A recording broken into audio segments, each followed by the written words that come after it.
Good evening बच्चों, new light NEET के channel पे आपका स्वागत है। हम लोग FST 1 का डिस्कशन करने चल रहे हैं। क्वेश्चन नंबर 51 से लेके 65 तक मैं डिस्कस करूंगा और 66 ऑनवर्ड क्वेश्चन भाटिया से डिस्कस करेंगे। यह बेटा वही सीरीज है, उसी सीरीज का पहला टेस्ट है जिस सीरीज ने इस बार तहलका मचा दिया। जिस सीरीज, अगर आप नीट के पेपर की बात करें, केमिस्ट्री की पेपर की बात करें, तो FST में जितने भी क्वेश्चन हम लोगों ने साल भर में पूछे थे, नीट में पूछा गया कोई भी क्वेश्चन हमारे टेस्ट सीरीज के बाहर नहीं था। तो इसी सुपरहिट टेस्ट सीरीज का पहला टेस्ट जो नए सेशन के लिए आपका स्टार्ट हुआ है, उसे हम लोग डिस्कस करने चल रहे हैं। लेकिन इस डिस्कशन को हम कंटिन्यू करें बेटा, उसके पहले सिंह सर का एक मिशन है कि पढ़ने का अधिकार सबको, डॉक्टर बनने का अधिकार सबको। अगर कोई लड़का कोचिंग नहीं अटेंड कर सकता है, दूर नहीं जा सकता है, उसके पास फाइनेंशियल प्रॉब्लम या कोई भी इशू है, तो वो सिर्फ अगर यूट्यूब के थ्रू भी न्यू लाइट से जुड़ जाए तो अपनी स्टडी को कंप्लीट कर सकता है। ठीक, तो इसी मिशन के साथ बेटा हम लोग यूट्यूब पे आते हैं और चाहे पेपर डिस्कस करना हो, रैपिड फायर करना हो या चैप्टर पढ़ाना हो, तो सर के इसी मिशन के साथ सर के ही सुपरविजन में हम लोग चीज़ों को कंटिन्यू करते हैं। अब इस पेपर को, जो पेपर आपका FST फर्स्ट आपने दिया है, इस पेपर को हम नीट वाले पेपर से जरा कंपेयर करें। अगर इनऑर्गेनिक केमिस्ट्री की बात करें तो देखिए, ये है आपका बेटा इस साल का ये नीट का पेपर था। इनऑर्गेनिक के 14 क्वेश्चन थे, तो हम लोगों ने जो FST पेपर बनाया उसमें 14 क्वेश्चन दिया। आगे देखिए, जब आप नीट का पेपर देखेंगे तो आप देखेंगे कोऑर्डिनेशन कंपाउंड से 3 क्वेश्चन थे, तो हमने भी 3 क्वेश्चन लिए हैं। केमिकल बॉन्डिंग से 2 क्वेश्चन थे, तो हमने यहाँ 4 लिए हैं। एक्चुअली बेटा ये 4 कैसे हुआ, ये ऐसा नहीं है। केमिकल बॉन्डिंग एक ऐसा चैप्टर है जो पूरे इनऑर्गेनिक में फैला हुआ है। तो अब कुछ क्वेश्चंस को आप केमिकल बॉन्डिंग बोल सकते हो और उसी केमिकल बॉन्डिंग के क्वेश्चन को कोऑर्डिनेशन से भी आप लिंक कर सकते हो। तो ये जो 2 और 4 है, एक्चुअली केमिकल बॉन्डिंग का इतना ब्रॉड स्पेक्ट्रम है कि आप उसको लिंक कर सकते हो P ब्लॉक से, आप उसको लिंक कर सकते हो S ब्लॉक से, आप उसको लिंक कर सकते हो कोऑर्डिनेशन केमिस्ट्री से। तो इसलिए चेंजेस आपको एक आध जगह दिखेंगे। P ब्लॉक से 2 क्वेश्चन था, तो हम लोगों ने भी 2 क्वेश्चन रखा है। D और F ब्लॉक से 3 क्वेश्चन थे, तो हम लोगों ने यहाँ 2 क्वेश्चन रख दिया है। Classification of elements and periodicity से 2 क्वेश्चन थे, तो हमने भी यहाँ 2 क्वेश्चन रखा है। प्रैक्टिकल केमिस्ट्री से 2 क्वेश्चन थे, तो बेटा हम लोगों ने 2 क्वेश्चन रखा है। ये इनऑर्गेनिक है। आगे इसके अगर हम लोग बेटा चलें, फिजिकल केमिस्ट्री से 19 क्वेश्चन आपके नीट के पेपर में आए थे, तो 19-20 क्वेश्चन हम लोगों ने यहाँ दे रखा है। मूल कॉन्सेप्ट से 4 क्वेश्चन आए थे, तो हम लोगों ने देखे एक क्वेश्चन, ये नीट वाले क्वेश्चन से 4 थे, तो हम लोगों ने एक बढ़ा दिया है, 5 क्वेश्चन पूछ लिया। थर्मोडायनेमिक्स से 2 क्वेश्चन नीट में आपके आया था, तो आपके इस FST पेपर में थर्मोडायनेमिक्स के 2 क्वेश्चन है। इक्विलिब्रियम से 2 क्वेश्चन आया था, लेकिन बेटा चूंकि इक्विलिब्रियम में केमिकल और आयनिक इक्विलिब्रियम दोनों है, ठीक। और फिर फिजिकल केमिस्ट्री का मूल एक ऐसा चैप्टर है जिसको आप देखो तो हर चैप्टर में इन्वॉल्व होता है, हर चैप्टर में इन्वॉल्व होता है। तो इसलिए आप कह सकते हो कि इक्विलिब्रियम तो बहुत बड़ा चैप्टर है और यहाँ 2 क्वेश्चन आया था, तो इस बार इसमें हम लोगों ने केमिकल और आयनिक को मिलाकर के 6 क्वेश्चन दे रखे हैं, ज्यादा दिए हैं इससे। रेडॉक्स से 2 क्वेश्चन आया था, तो यहाँ हम लोगों ने 1 क्वेश्चन दे रखा है। इलेक्ट्रोकेमिस्ट्री से 2 क्वेश्चन था, फिर यहाँ 1 क्वेश्चन हम लोगों ने इसमें रखा है। स्ट्रक्चर ऑफ एटम से 2 क्वेश्चन थे, 1 क्वेश्चन आपके पेपर में मिलेगा। सोल्यूशन से 2 क्वेश्चन था, तो ये 3 क्वेश्चन हो गया। अब जैसे सोल्यूशन हमने 3 बोला, तो आप एक्चुअली बेटा मूल कॉन्सेप्ट से 3 चीजें डायरेक्टली जुड़ी हैं, मूल कॉन्सेप्ट, सोल्यूशन और वॉल्यूमेट्रिक एनालिसिस। ये तीनों मूल कॉन्सेप्ट पर के ही बेसिकली मूल कॉन्सेप्ट से मिलती जुलती चीजें हैं, ज्यादा यूज होता मूल कॉन्सेप्ट का इन तीनों में, तो इसलिए आपको ये चेंजेस दिख रहे हैं। प्रैक्टिकल केमिस्ट्री से यहाँ 0 क्वेश्चन फिजिकल में आया था, तो हम लोगों ने भी यहाँ 0 क्वेश्चन दिया है। काइनेटिक्स से यहाँ 3 क्वेश्चन आए थे, तो हम लोगों ने क्या दे दिया, 1 क्वेश्चन। आगे ऑर्गेनिक केमिस्ट्री में आपके नीट में आया था 17 क्वेश्चन, यहाँ हम लोगों ने क्या रखा बेटा, 16 क्वेश्चन। सम बेसिक प्रिंसिपल और टेक्निक्स से देखिए, यहाँ 3 थे, तो यहाँ 5 है। अब सम प्रिंसिपल, बेसिक्स एंड टेक्निक्स की अगर आप बात करो बेटा, तो 3 चैप्टर है, IUPAC है, आइसोमेरिज्म और रिएक्शन मैकेनिज्म है। यानी देखा जाए तो ऑर्गेनिक केमिस्ट्री ही है। और फिर वही बात है कि जैसे केमिकल बॉन्डिंग इनऑर्गेनिक में चारों तरफ फैला है, वैसे पूरे ऑर्गेनिक केमिस्ट्री में है क्या, रिएक्शन मैकेनिज्म, कहीं से आप लिंक कर सकते हो, तो इसलिए आपको ये वेटेज इस तरह से दिख रहा है बेटा।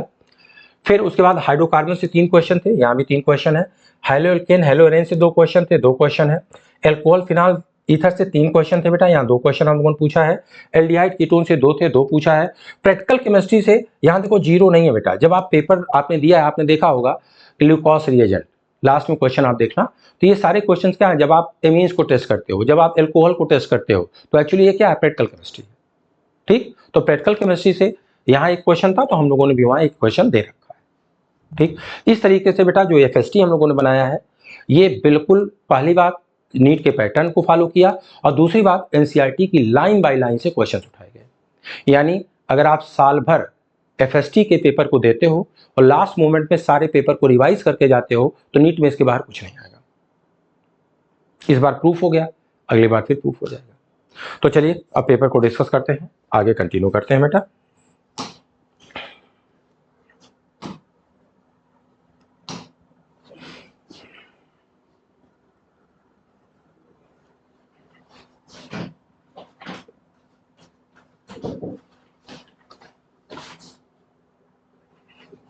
हाँ, आइए क्वेश्चन नंबर 51। पूछा गया बेटा कि the ionisation energy is maximum for, ionisation energy सबसे ज्यादा किसके लिए होगी। तो बेटा जी जब ऐसे क्वेश्चंस को करना होता है तो हम लोग कहते हैं कि सिर्फ एलिमेंट्स को आप अरेंज करना आना चाहिए, आंसर आ जाएगा। कैसे? फर्स्ट ग्रुप का लिथियम नहीं है लेकिन सोडियम है, सेकंड ग्रुप का बेरिलियम नहीं है लेकिन मैग्नीशियम है, थर्ड ग्रुप का कोई नहीं है, फोर्थ ग्रुप का कोई नहीं है, फिफ्थ ग्रुप का कोई नहीं है, सिक्स्थ ग्रुप का ऑक्सीजन तो नहीं है लेकिन सल्फर है, ठीक, और सेवेंथ ग्रुप का फ्लोरीन है। अब आप बताइए इधर इधर लेफ्ट टू राइट जाने पे आयनाइजेशन एनर्जी क्या करती है? बढ़ती है। टॉप टू बॉटम आने पे आयनाइजेशन एनर्जी क्या होती है? कम। तो इसका मतलब बॉटम टू टॉप जाने पे आयनाइजेशन एनर्जी क्या हो जाएगी? ज्यादा। तो बताइए जरा, सबसे ज्यादा आयनाइजेशन एनर्जी इसमें किसकी आ जाएगी? फ्लोरीन की। सीधे सीधे आंसर आ जाएगा। तो अगर एलिमेंट्स को हम लोग अरेंज कर लेते हैं बेटा, तो ये क्वेश्चन, ऐसे क्वेश्चन करना बहुत आसान बात होती है। अगला क्वेश्चन, कंसीडर द ऑर्डर, ये ऑर्डर आपको जो दिया गया है, एंड द करेक्ट स्टेटमेंट, यानी आपको इसी सीक्वेंस में बताना पड़ेगा क्या, सबसे ज्यादा, उससे कम, उससे कम, उससे कम। अब आइए जरा, increasing order of Z effective. बेटा जी अगर इस बात को हम सही माने तो इसका मतलब यहाँ जेड इफेक्टिव सबसे ज्यादा, उससे कम, उससे कम, उससे कम, तो यह इंक्रीजिंग ऑर्डर थोड़ी ना है। ये क्या, देखो इधर से इधर जाने पे क्या दिखा रहे हो? डिक्रीज करता हुआ ऑर्डर दिया गया है, और यहाँ क्या दिया? इंक्रीजिंग। तो ये तो हो ही नहीं सकता। क्यों? क्योंकि ये जो भी प्रॉपर्टी दी गई है वो किसमें दी गई है? डिक्रीजिंग ऑर्डर में दी गई है। सबसे ज्यादा, उससे कम, उससे कम, उससे कम, ठीक। तो इंक्रीजिंग जहां जहां है वो तो बेकार हो गया। क्यों? क्योंकि हमको ऑर्डर ही दिया गया है कैसा? डिक्रीजिंग ऑर्डर दिया गया, तो इंक्रीजिंग तो बेकार हो गया। अब आइए तीसरे में क्या करें हैं, इंक्रीजिंग तो छोड़ ही दो, तो ऐसे अगर आप चेक करना चाहो तो एक आंसर आपको मिल गया, लेकिन आओ चेक कर लेते हैं डिक्रीजिंग ऑर्डर ऑफ साइज। जरा बताइए n-3 है, अगर -4 सबसे ज्यादा तो रेडियाई क्या हो जाएगी? सबसे ज्यादा। O-2 है, उसके बाद F- है, उसके बाद Na+ है। तो लेफ्ट टू राइट जाने पे क्या होगा? जैसे जैसे चार्ज लेफ्ट टू राइट जाने पे माइनस चार्ज कम होता जा रहा, प्लस चार्ज ज्यादा होता जाएगा, वैसे वैसे रेडियाई क्या होती चली जाएगी? कम होती चली जाएगी। तो ये ऑर्डर जो दिया गया वो किस चीज का दिया गया? Decreasing order of size. Increasing क्यों नहीं हो सकता? क्योंकि सीक्वेंस में क्या है? सबसे ज्यादा, उससे कम, उससे कम, उससे कम, ठीक। तो इसलिए आपको ऑप्शन में क्या तलाशना था? डिक्रीजिंग। आगे आ जाते हैं। In case of sp3d hybridisation, if ratio of longer and shorter sigma bond is 1:1, then how many lone pairs must be present? बेटा जी देखिए, मान लीजिए हम एक sp3d की रेगुलर ज्योमेट्री बनाएं। ये रेगुलर ज्योमेट्री है। अब इसमें हम लोग जानते हैं कि जो 3 इक्वेटोरियल बांड होते हैं वो शॉर्टर होते हैं। ये जो 3 इक्वेटोरियल बांड है कैसे होते हैं? शॉर्टर होते हैं। और जो 2 एक्सियल बांड है ये कैसे होते हैं? लंबे होते हैं। अब इन्होंने क्या बोला है कि शॉर्टर और लॉन्गर, देखो द रेशियो ऑफ लॉन्गर और शॉर्टर सिग्मा बांड क्या होना चाहिए? 1:1 होना चाहिए। यानी जितने शॉर्टर उतने ही लॉन्गर होने चाहिए। और दूसरी बात क्या है, अगर sp3d में कभी लोन पेयर आता है तो लोन पेयर कहां जाता है? इक्वेटोरियल पोजीशन पे जाता है। तो जरा बताइए कितने लोन पेयर आ जाए कि शॉर्टर और लॉन्गर सिग्मा बांड का रेशियो 1:1 हो जाए? तो जरा सोचो, एक लोन पेयर इक्वेटर पे अगर आ जाए तो जरा बताइए अब कितने लॉन्गर बच गए हैं? 2। कितने शॉर्टर बच गए हैं? 2। तो 2/2 कर दोगे, 1:1 रेशियो आ जाएगा या नहीं? तो अगर sp3d में एक लोन पेयर आ जाए तो शॉर्टर और लॉन्गर सिग्मा बांड का रेशियो क्या हो जाएगा? 1:1। इसी क्वेश्चन को दूसरे तरीके से पूछा जा सकता है कि क्या sp3d हाइब्रिडाइजेशन में सारे सिग्मा बांड समान हो सकते हैं? हाँ हो सकते हैं। कब? जब 3 लोन पेयर आ जाए। जरा देखो, अगर मान लो 3 लोन पेयर आ जाए तो तीनों लोन पेयर यहां आ गए। अब तीनों इक्वेटर पोजीशन पे लोन पेयर आ गए तो 2 ही बांड तो बचे हैं। और ये जो दोनों एक्सियल बांड होते हैं वो आपस में कैसे होते हैं? समान होते हैं।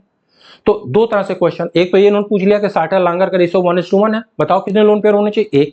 इसी क्वेश्चन को ट्विस्ट करके और पूछा जा सकता है कि बताइए sp3d के केस में सारे सिग्मा बॉन्ड आइडेंटिकल कब हो जाएंगे, जब 3 लोन पेयर आ जाए। तो दूसरे तरह से क्वेश्चन हो सकता है। ठीक, तो इसका आंसर क्या आ गया बेटा 1। अगला question, given below are the two statement. पहला है in B2H6 4 terminal BH bonds are 3 centred 2 electron bond. गलत बात है बेटा, 3 सेंटर्ड 2 इलेक्ट्रॉन बॉन्ड की अगर बात करें तो देखिए ये हाइड्रोजन था, ये हाइड्रोजन है, ये हाइड्रोजन, इधर ये दोनों हाइड्रोजन हाइड्रोजन है, ये क्या था हाइड्रोजन, ये है आपका ये जो बनाना बॉन्ड बनाते हो, ये बनाना बॉन्ड होते हैं 3 सेंटर्ड 2 इलेक्ट्रॉन बॉन्ड। तो ये बोल रहे हैं 4, तो पहली बात 4 तो होंगे ही नहीं, कितने होते हैं 2, तो ये बात पूरी गलत हो गई। और जो ये किनारे वाले बांड होते हैं बेटा, इसमें 2 इलेक्ट्रॉन होते हैं और 2 ही एटम की स्टेबिलिटी को बाउंड करते हैं, तो इनको क्या बोल सकते हो 2 सेंटर 2 इलेक्ट्रॉन बॉन्ड। तो पहला स्टेटमेंट क्या हो गया फॉल्स, ये बात गलत हो गई। फिर कह रहे हैं in B2H6 4 terminal hydrogen atoms and the 2 boron atoms present lie in same plane. बेटा जी इसमें जो ऊंचाई और गहराई आती है वो किसके कारण आती है, बनाना बॉन्ड के कारण आती है। ठीक, बाकी यह बोरान, ये दोनों हाइड्रोजन, ये बोरान, ये दोनों हाइड्रोजन और ये 4 सिग्मा बॉन्ड, ये क्या है इसी बोर्ड के प्लेन पे है, मॉलिक्यूलर प्लेन पे है। तो ये बात बिल्कुल सही है, क्या 4 terminal hydrogen atom and 2 boron atom और फिर बोल सकते हो and 4 sigma bonds all are present in same molecular plane. ये बात क्या है सच है। तो statement first incorrect and statement second is correct. Statement first is incorrect and statement second is correct. आगे, what volume of the oxygen gas O2 measured at this at 0 degree Celsius and 1 atmosphere is needed to burn completely 2 liter of propane gas C3H8 measured under the same condition। बेटा कुछ नहीं करना है, सीधे आपको equation लिख देना है, इक्वेशन बैलेंस कर देना है, आंसर आ जाएगा। आइए भाई देखा जाए इनकी इक्वेशन क्या है।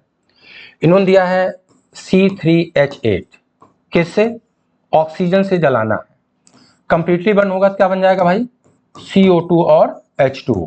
ठीक, अब सिर्फ रिएक्शन पहले बैलेंस कर दीजिए आप, इस रिएक्शन को सीधे सीधे क्या करेंगे बैलेंस कर देना है। तो जरा बताओ यहां हम ले लेते हैं 5O2 3CO2 और 4H2O और जरा देखो बैलेंस हुआ है नहीं, जरा देखो 8 हाइड्रोजन है तो यहाँ देखो 4 दूनी 8 हाइड्रोजन हो गई, 10 ऑक्सीजन आ गई तो देखो यहाँ 3 दूनी 6 और 6 4 10 ऑक्सीजन हो गई, कार्बन 3 है तो कार्बन 3 ये बैलेंस हो गया। अब आप बताइए क्वेश्चन में आपको दिया क्या है, देखिए 2 लीटर। अब अगर ये रिएक्शन बैलेंस हो गई तो जरा बताओ जब आप इसको 1 ले रहे हो तो इसकी कितनी जरूरत पड़ रही है 5 की, तो जब आप इसे 2 ले लोगे तो इसकी कितनी जरूरत पड़ जाएगी 10 की। देखिए तो आंसर क्या हो जाएगा 10 लीटर, सीधे सीधे क्वेश्चन था। ठीक है, आइए आगे आ जाते हैं।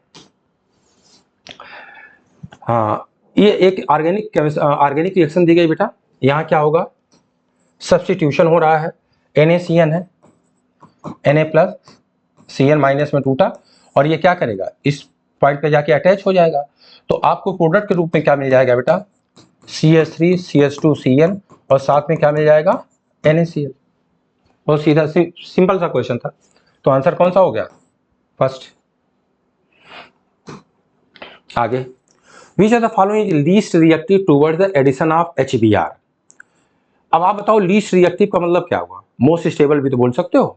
अगर करें HBr के लिए लीस्ट रिएक्टिव कौन है तो सबसे पहले यही तलाश लो मोर स्टेबल कौन है, जो मोर स्टेबल होगा लीस्ट रिएक्टिव होगा। अब जरा चेक कीजिए, सिंपली यहाँ इन है, सिर्फ डबल बॉन्ड की बात हो रही है, ये देखो एन है इन है, लेकिन यहाँ बेंजीन है। अगर बेंजीन है तो बेंजीन में क्या पाएगा रेजोनेंस, और रेजोनेंस के कारण स्ट्रक्चर क्या करेगा स्टेबलाइज कर जाएगा। तो अगर इन सब में देखा जाए तो ज्यादा स्टेबल कौन हो जा रहा है बेंजीन, अगर बेंजीन ज्यादा स्टेबल हो गया क्यों ड्यू टू रेजोनेंस, तो ये क्या हो जाएगा लीस्ट रिएक्टिव किसके लिए HBr के लिए। तो आंसर कौन सा हो गया फोर्थ। अगला, a solution is prepared by adding 2 gram of a substance A to 18 gram of the water. तो पहले जरा देखो सॉल्यूट कितना है 2 ग्राम, वाटर कितना है 18 ग्राम, तो ये हो गया आपका सॉल्यूशन का वेट। सॉल्यूशन का वेट कितना आ गया 20 ग्राम। ठीक, अब आपको परसेंटेज निकालना है, तो परसेंटेज निकालने के लिए क्या करो बेटा, वेट ऑफ सॉल्यूट कितना है 2 ग्राम, वेट ऑफ सॉल्यूशन कितना है 20 ग्राम और मल्टीप्लाइड बाई 100, 20 पंजे 100, 5 दुनिया 10, क्या आ गया 10%। देखिए आसान आसान से क्वेश्चन है। अगला question, in milk sugar linkage between, actually बेटा अगर हम लोग मिल्क शुगर की बात करें तो मिल्क शुगर है क्या? सबसे पहली बात यह है कि मिल्क शुगर है क्या? लैक्टोज। लैक्टोज कैसे बनती है? तो दो शुगर के मिलने से बनती है, एक होता है ग्लूकोज और एक होता है ग्लैक्टोज। तो मिल्क शुगर क्या है? लैक्टोज। कैसे बनती है? ग्लूकोज का साइक्लिक स्ट्रक्चर, ठीक, ग्लूकोज का साइक्लिक स्ट्रक्चर और ग्लैक्टोज का साइक्लिक स्ट्रक्चर आपस में क्या करता है? लिंक करता है, जुड़ता है, ठीक।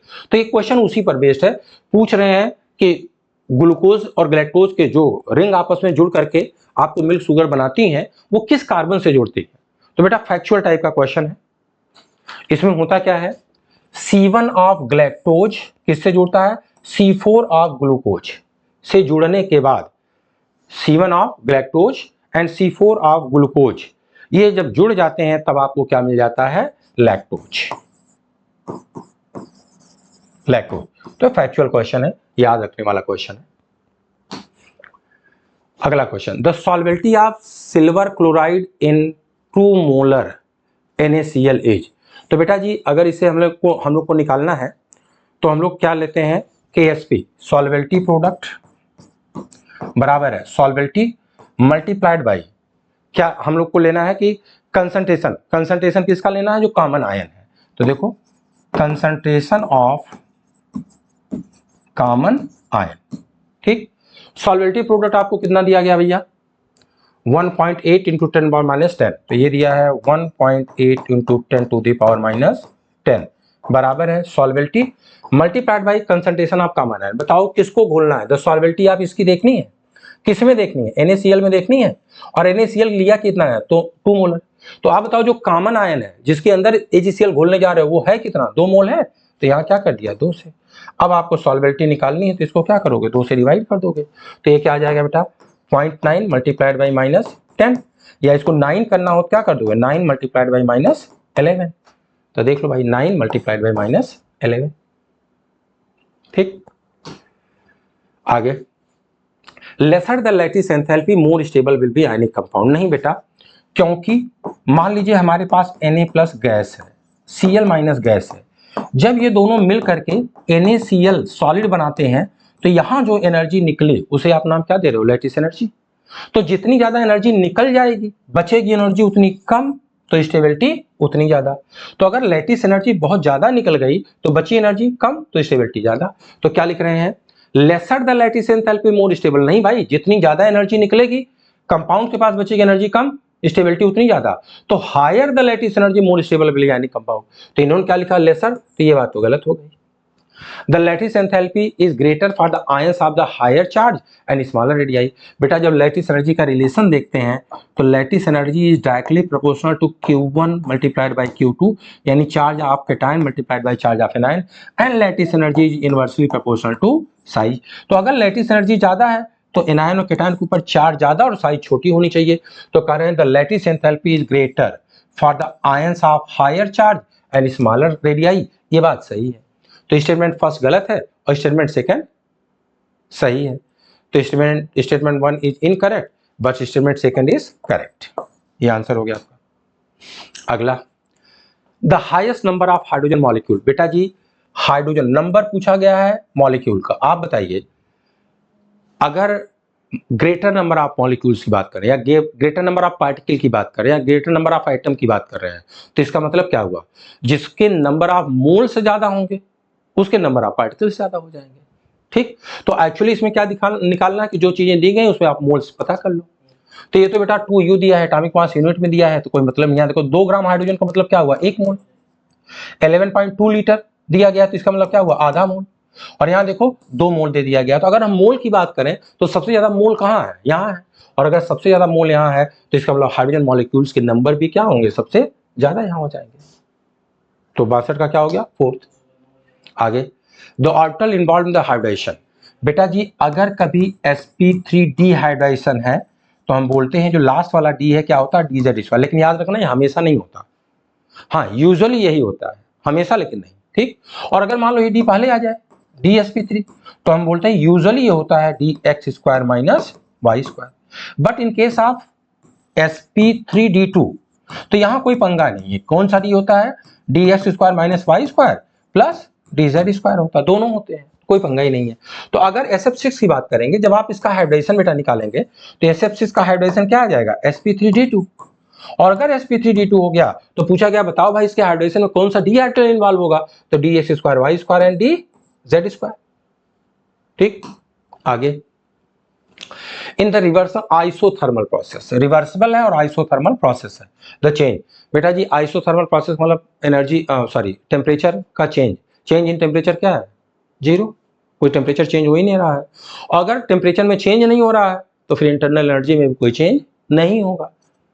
ठीक, तो ऐसे क्वेश्चन थर्मो वाले जहां आइसोथर्मल वर्ड आता है, कई क्वेश्चन देख लो हम लोग को क्विक आ जाते हैं, कुछ करना ही नहीं तो सोचना ही नहीं पड़ता है ना। तो ये क्या कह रहे हैं? In the reversible isothermal process change internal energy, क्योंकि डेल्टा टी की बात कर रहे हैं, आइसोथर्मल डेल्टा टी क्या है? जीरो, तो इसकी इंटरनल एनर्जी में चेंज क्या हो जाएगा? जीरो।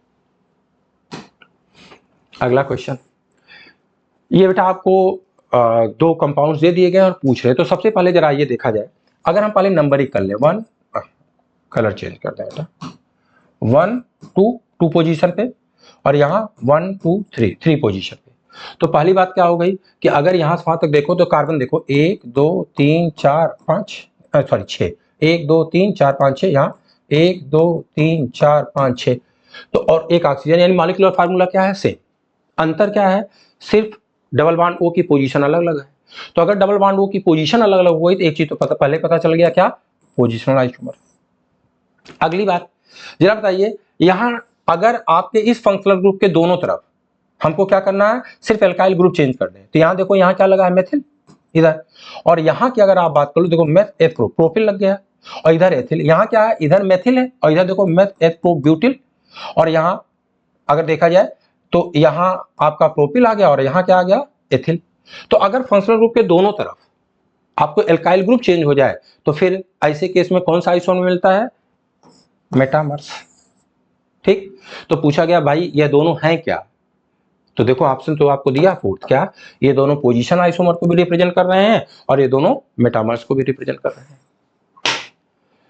तो चलिए बेटा, यहां तक का डिस्कशन हमको करना था, इसके आगे का डिस्कशन आप लोग संजीव सर के साथ कंटिन्यू कीजिए। थैंक यू बेटा। तो बेटा आप क्वेश्चन नंबर 66 देखिएगा। ये देखिए एक साइक्लोहेक्सिल रिंग है और जैसा कि आप देख रहे हैं CO के साथ N है, तो ये एमाइड है। अब एमाइड है तो हम लोग को क्या करना है? जैसा कि हम लोग जानते हैं कि जब हमारे किसी साइक्लो कंपाउंड में एक ऐसा फंक्शनल ग्रुप जुड़ा हो जिसपे कार्बन भी हो, तो हम उसका एक स्पेसिफिक नेम रखते हैं।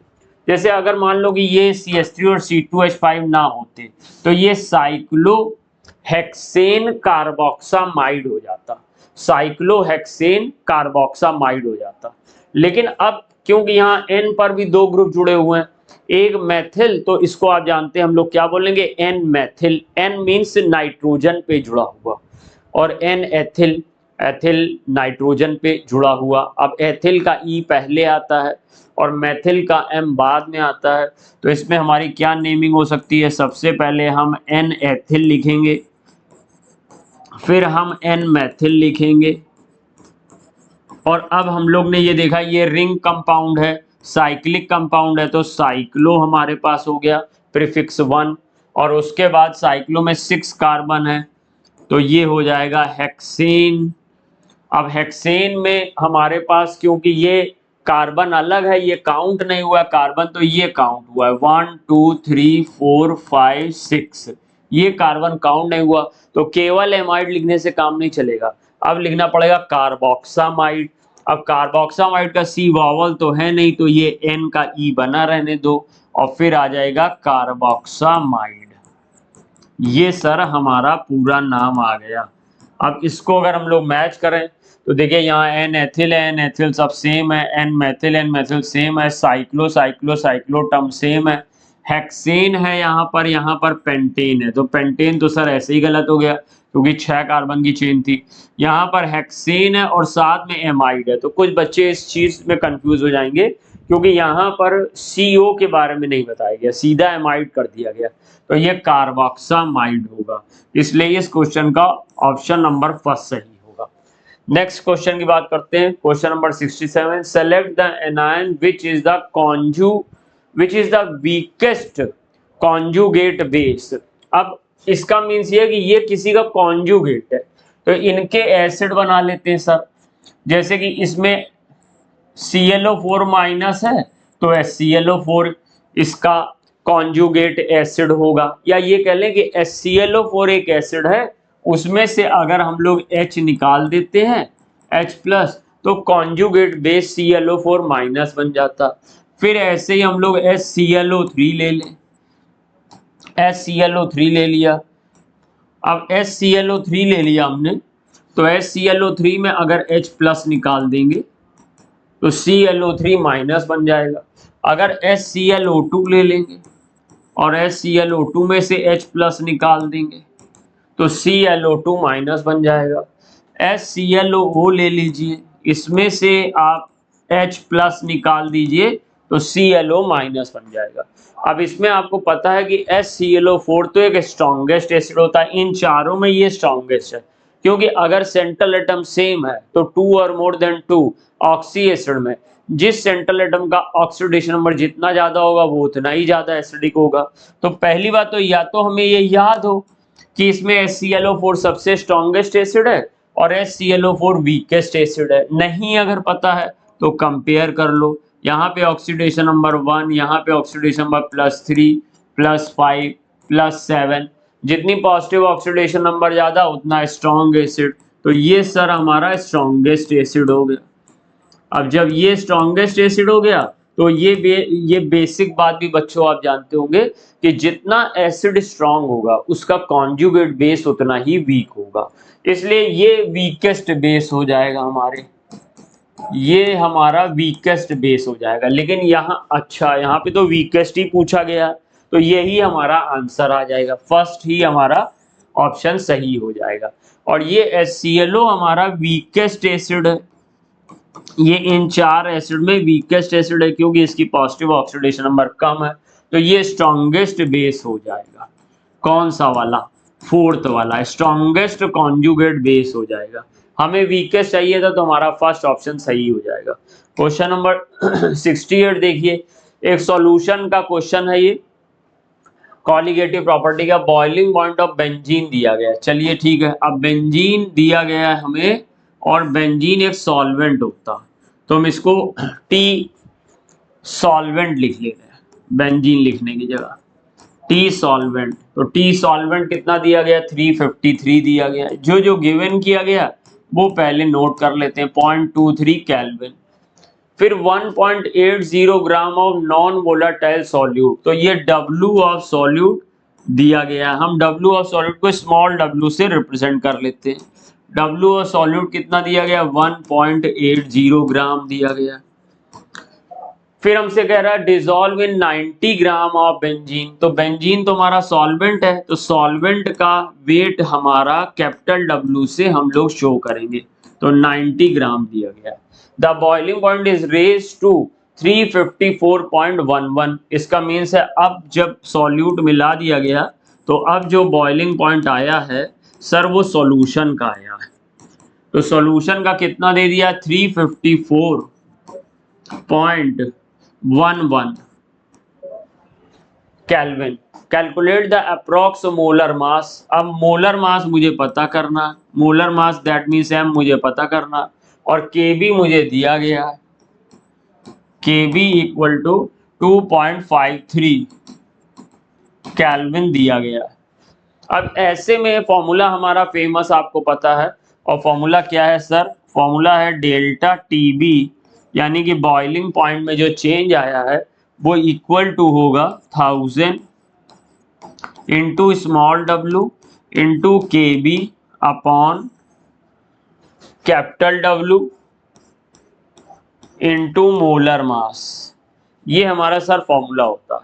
अब जो डेल्टा टीबी है वो डेल्टा टीबी सॉल्यूशन, और ये सॉल्यूशन है,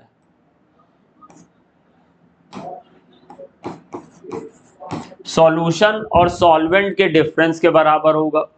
तो ये हम लोग को डेल्टा टीबी सॉल्यूशन और सॉल्वेंट का जो डिफरेंस है उसके बराबर डेल्टा टीबी होगा। यहाँ पर हम लोग निकाल लेते हैं 354.11 माइनस 354.11 माइनस 353.23 इक्वल टू 1000 की जगह पे 1000 रख देंगे। चलिए पेन चेंज कर लेते हैं। और W मुझे दिया गया है 1.8 रख दिया। KB मुझे दिया गया 2.53 रख दिया अपॉन कैपिटल W मेरे को कितना दिया है 90। और मुझे क्या निकालना है M इधर ले आएंगे और इसको सॉल्व करेंगे। तो सॉल्व करने पर आप देखो आपको M की वैल्यू मिल जाएगी 58 ग्राम के अप्रोक्सीमेट। तो यहाँ पर ये देखो अप्रोक्स लिखा है। जब आप रियलिटी में सॉल्व करोगे तो ये हमको 57.5 तक मिल सकता है, 57.5 तक ऐसे सॉल्व करके। अब ये 65 है जो 57.5 से बहुत दूर है, ये 50 है, ये 70 है, तो अप्रोक्स नियर टू द क्या माना जाएगा 58 सर आ जाएगा। इसलिए मैं फर्स्ट ऑप्शन के साथ जाऊंगा। ऐसे सिंपल फॉर्मूला लगाना। बस अक्सर क्या होता है क्वेश्चन में हम लोग को डेल्टा टीबी प्रोवाइड कर देता। आज मुझे डेल्टा टीबी प्रोवाइड नहीं किया, मुझे सॉल्यूशन का टेम्परेचर बॉइलिंग पॉइंट और सॉल्वेंट का बॉइलिंग पॉइंट प्रोवाइड करा दिया। तो डेल्टा टीबी यानी चेंज इन बॉइलिंग पॉइंट क्या होगा, सॉल्यूशन माइनस सॉल्वेंट। 1000 आना ही है, स्मॉल w 1.8 ग्राम्स दिया ही था, 2.53 सब रख के सॉल्व कर लिया। नेक्स्ट क्वेश्चन की तरफ चलते हैं। क्वेश्चन नंबर 69 है, बहुत इजी है। देखो मीथेन का कंबशन करा रहा और कह रहा कि 4 ग्राम अगर कंबशन करो तो 2.5 किलो कैलोरी की हीट रिलीज होती है। तो पहला काम होगा कंबशन की रिएक्शन लिखना। तो हमने लिखा CH4 प्लस O2, ये बन गया हमारा CO2 प्लस वाटर। रिएक्शन को बैलेंस कर लीजिए, यहाँ पर 4 हाइड्रोजन है तो यहाँ पर 2 हो गया, और बाकी यहाँ पर 1C है, 2 और 2 तो यहाँ पर भी 2 हो गया। ये रिएक्शन हमारे पास हो गई। अब इस रिएक्शन में आप देखो मीथेन का कितना मोल कंज्यूम हो रहा है रिएक्शन में, 1 मोल। तो 1 मोल मीथेन 16 ग्राम के बराबर होगा, मोलर मास होता। और मुझसे कह रहा है कि हीट ऑफ कंबस्शन निकाल लो। तो हीट ऑफ कंबस्शन पर मोल में लिखी जाती है, यहां पर मुझे हीट ऑफ कंबस्शन निकालनी है। और हीट ऑफ कंबस्शन मींस होता है 1 मोल फ्यूल को कंप्लीटली जलाने पर जितनी एनर्जी रिलीज होती है, और 1 मोल दैट मींस मोलर मास के बराबर, यानी कि 16 ग्राम के बराबर। मुझे हिंट किया है 4 ग्राम 2.5 किलो कैलोरी की होती है, तो मैं यहाँ पे लिख दूंगा 4 ग्राम से हीट जो मिलती है वो 2.5 किलो कैलोरी मिलती है। तो 16 ग्राम से निकालना है मुझे। तो 16 ग्राम से कितनी मिलेगी, सिंपल कैलकुलेशन है फिर भी मैं लिख दे रहा हूँ 2.5 अपॉन 4 इंटू 16, और 4 का 16 में कैंसिल करोगे तो ये 4 टाइम्स चला जाएगा, 2.5 का 4 से मल्टीप्लाई करोगे तो 10 किलो कैलोरी आएगा। इसलिए इसका ऑप्शन होना चाहिए -10 किलो कैलोरी, क्योंकि heat of combustion always negative sign से रिप्रेजेंट की जाती है, because combustion process are always exothermic in nature. तो बच्चा मेरे यहाँ पर जो डेल्टा CH है उसे मैं -10 किलो कैलोरी लिख दूंगा, -10 किलो कैलोरी आंसर हो जाएगा। नेक्स्ट क्वेश्चन की तरफ चलते हैं। क्वेश्चन नंबर 70, बहुत इजी क्वेश्चन है। Intermolecular hydrogen bonding is present in, हमसे कह रहा है इंटरमॉलिक्यूलर हाइड्रोजन बॉन्डिंग आप जानते हो, 2 डिफरेंट मॉलिक्यूल्स के बीच में जो हाइड्रोजन बॉन्डिंग होती है, 2 डिफरेंट और सेम भी हो सकते हैं, बस 2 होने चाहिए। 2 मॉलिक्यूल के बीच में अगर हाइड्रोजन बॉन्डिंग हो जाए तो उसे कहते हैं इंटर मींस बगल वाला, दैट मींस पड़ोस वाला, अलग।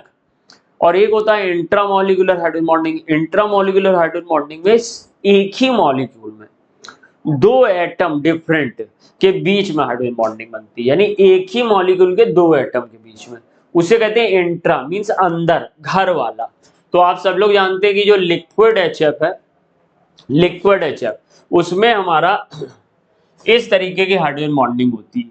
ये H ऐसे होगा, फिर ये F होगा, और F से एक दूसरा H हाइड्रोजन बॉन्ड बना देगा, फिर F होगा, फिर ये ऐसे, ये देखिए इस तरह से जिग-जैग टाइप में हाइड्रोजन बॉन्डिंग बनती है। अब क्योंकि दो HF के बीच में हाइड्रोजन बॉन्ड बन रहा है तो ये इंटरमॉलिक्यूलर है, तो फर्स्ट मेरा सही हो सकता है। लेकिन भैया अभी रुक जाइए, अभी आगे भी है, आगे देख लीजिए, ऐसा ना हो जल्दीबाजी में हम फर्स्ट मार दें और फिर हमारा निगेटिव हो जाए। H2O2 की बात करें तो H2O2 में देखो ये स्ट्रक्चर होता, पहले सिलेबस में होता था, अब सिलेबस से हट गया, इसे हम लोग हाफ ओपन बुगलाइट स्ट्रक्चर बोलते थे। और ये भी क्वेश्चन आता था कि जो H2O2 है वो प्लेनर है कि नॉन प्लेनर, तो बताया जाता था सर ये तो नॉन प्लेनर है। तो इसमें ये वाला H और ये वाला H दूसरे H2O2 के साथ इस तरीके से हाइड्रोजन बॉन्डिंग शो करता है, यहां पर भी ऐसे हाइड्रोजन बॉन्डिंग शो हो जाएगी।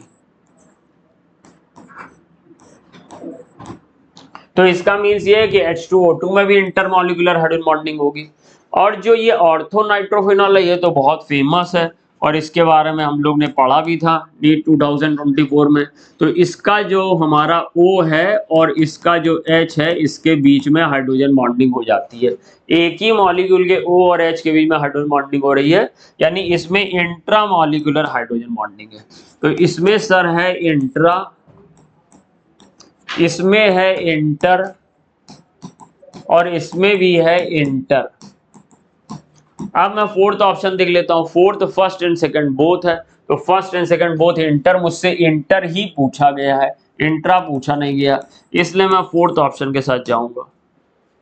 Which reaction is not a redox reaction, तो अब कैसे डिसाइड करते हो कोई रिएक्शन रेडॉक्स है या नॉन रेडॉक्स है?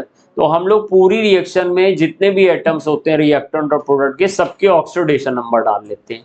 अब अगर रिएक्टेंट में कोई एटम है और वही सेम एटम प्रोडक्ट में है लेकिन अलग अलग ऑक्सीडेशन स्टेट में है, तो समझ जाओ रेडॉक्स है।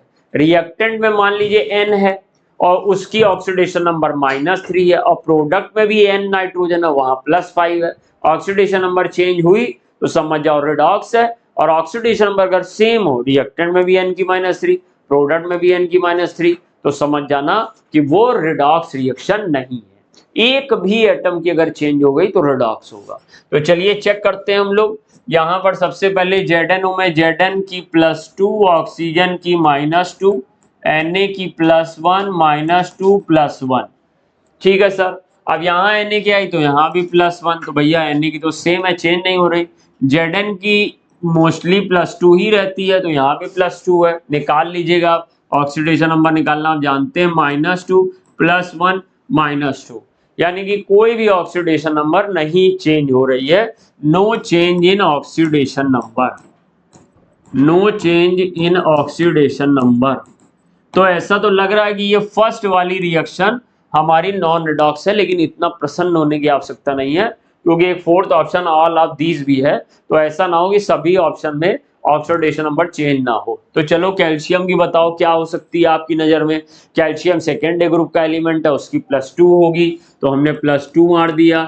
जब Cl आउटसाइड रहता है, बाहर की तरफ रहता है, तो हमेशा उसकी -1 होती है, Na की हमेशा +1 होती है, O की मोस्टली -2 होती है। कार्बन की सॉल्व करके निकालोगे +4 आएगी, +2 +4 -2 +1 -1, इधर कैल्शियम के +2 इधर भी +2, Cl की -1 Cl की -1, C की +4 C की +4, कोई चेंज नहीं, कार्बोनेट दोनों तरफ है, तो इसलिए no change in oxidation number फिर से हो गया।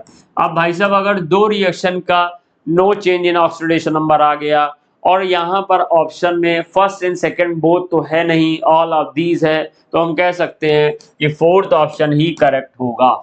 लेकिन फिर भी अपने सेटिस्फेक्शन के लिए देखो Cl बाहर है, जो बाद में लिखा रहता है हेलोजन, तो उसकी -1 होती है, ये 3 माइनस उधर जाएंगे तो +3 बनेंगे, तो I की +3 है।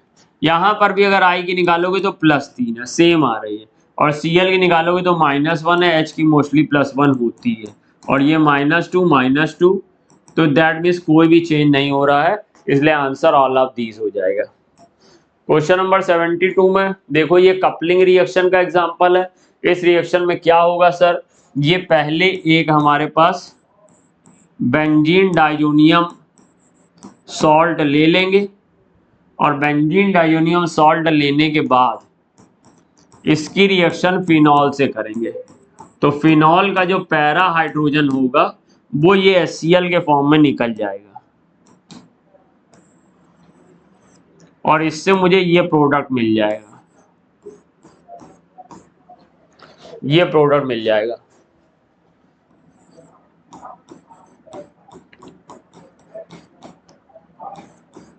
ये देखिए सर, अब मुझे लगा कि यहाँ पे स्ट्रक्चर होगा, लेकिन यहाँ पर स्ट्रक्चर तो है नहीं, तो इसका नेम रखना पड़ेगा। तो जब नेम रखना पड़ेगा तो ध्यान रखो, ये जो N ट्रिपल बॉन्ड N आता है इसको हम लोग एजो बोलते हैं। N ट्रिपल बॉन्ड N को हम लोग क्या बोलेंगे? एजो। और एजो यहाँ पर भी है, यहाँ पर भी है, यहाँ पर भी है। ओके, तो फिर क्या करना चाहिए? एजो के साथ ये तो बेंजीन है और यहाँ पर भी बेंजीन हम लोग दोनों मान सकते हैं, दोनों तरफ। इसमें एडिशनल क्या है? इसमें पैरा पोजीशन पे हाइड्रोक्सी ग्रुप है, तो हम इसको बोल सकते हैं पैरा हाइड्रोक्सी एजो बेंजीन। ये पैरा हाइड्रोक्सी बेंजीन है, ये हो नहीं सकता, पैरा हाइड्रोक्सी एजो बेंजीन हो सकता है।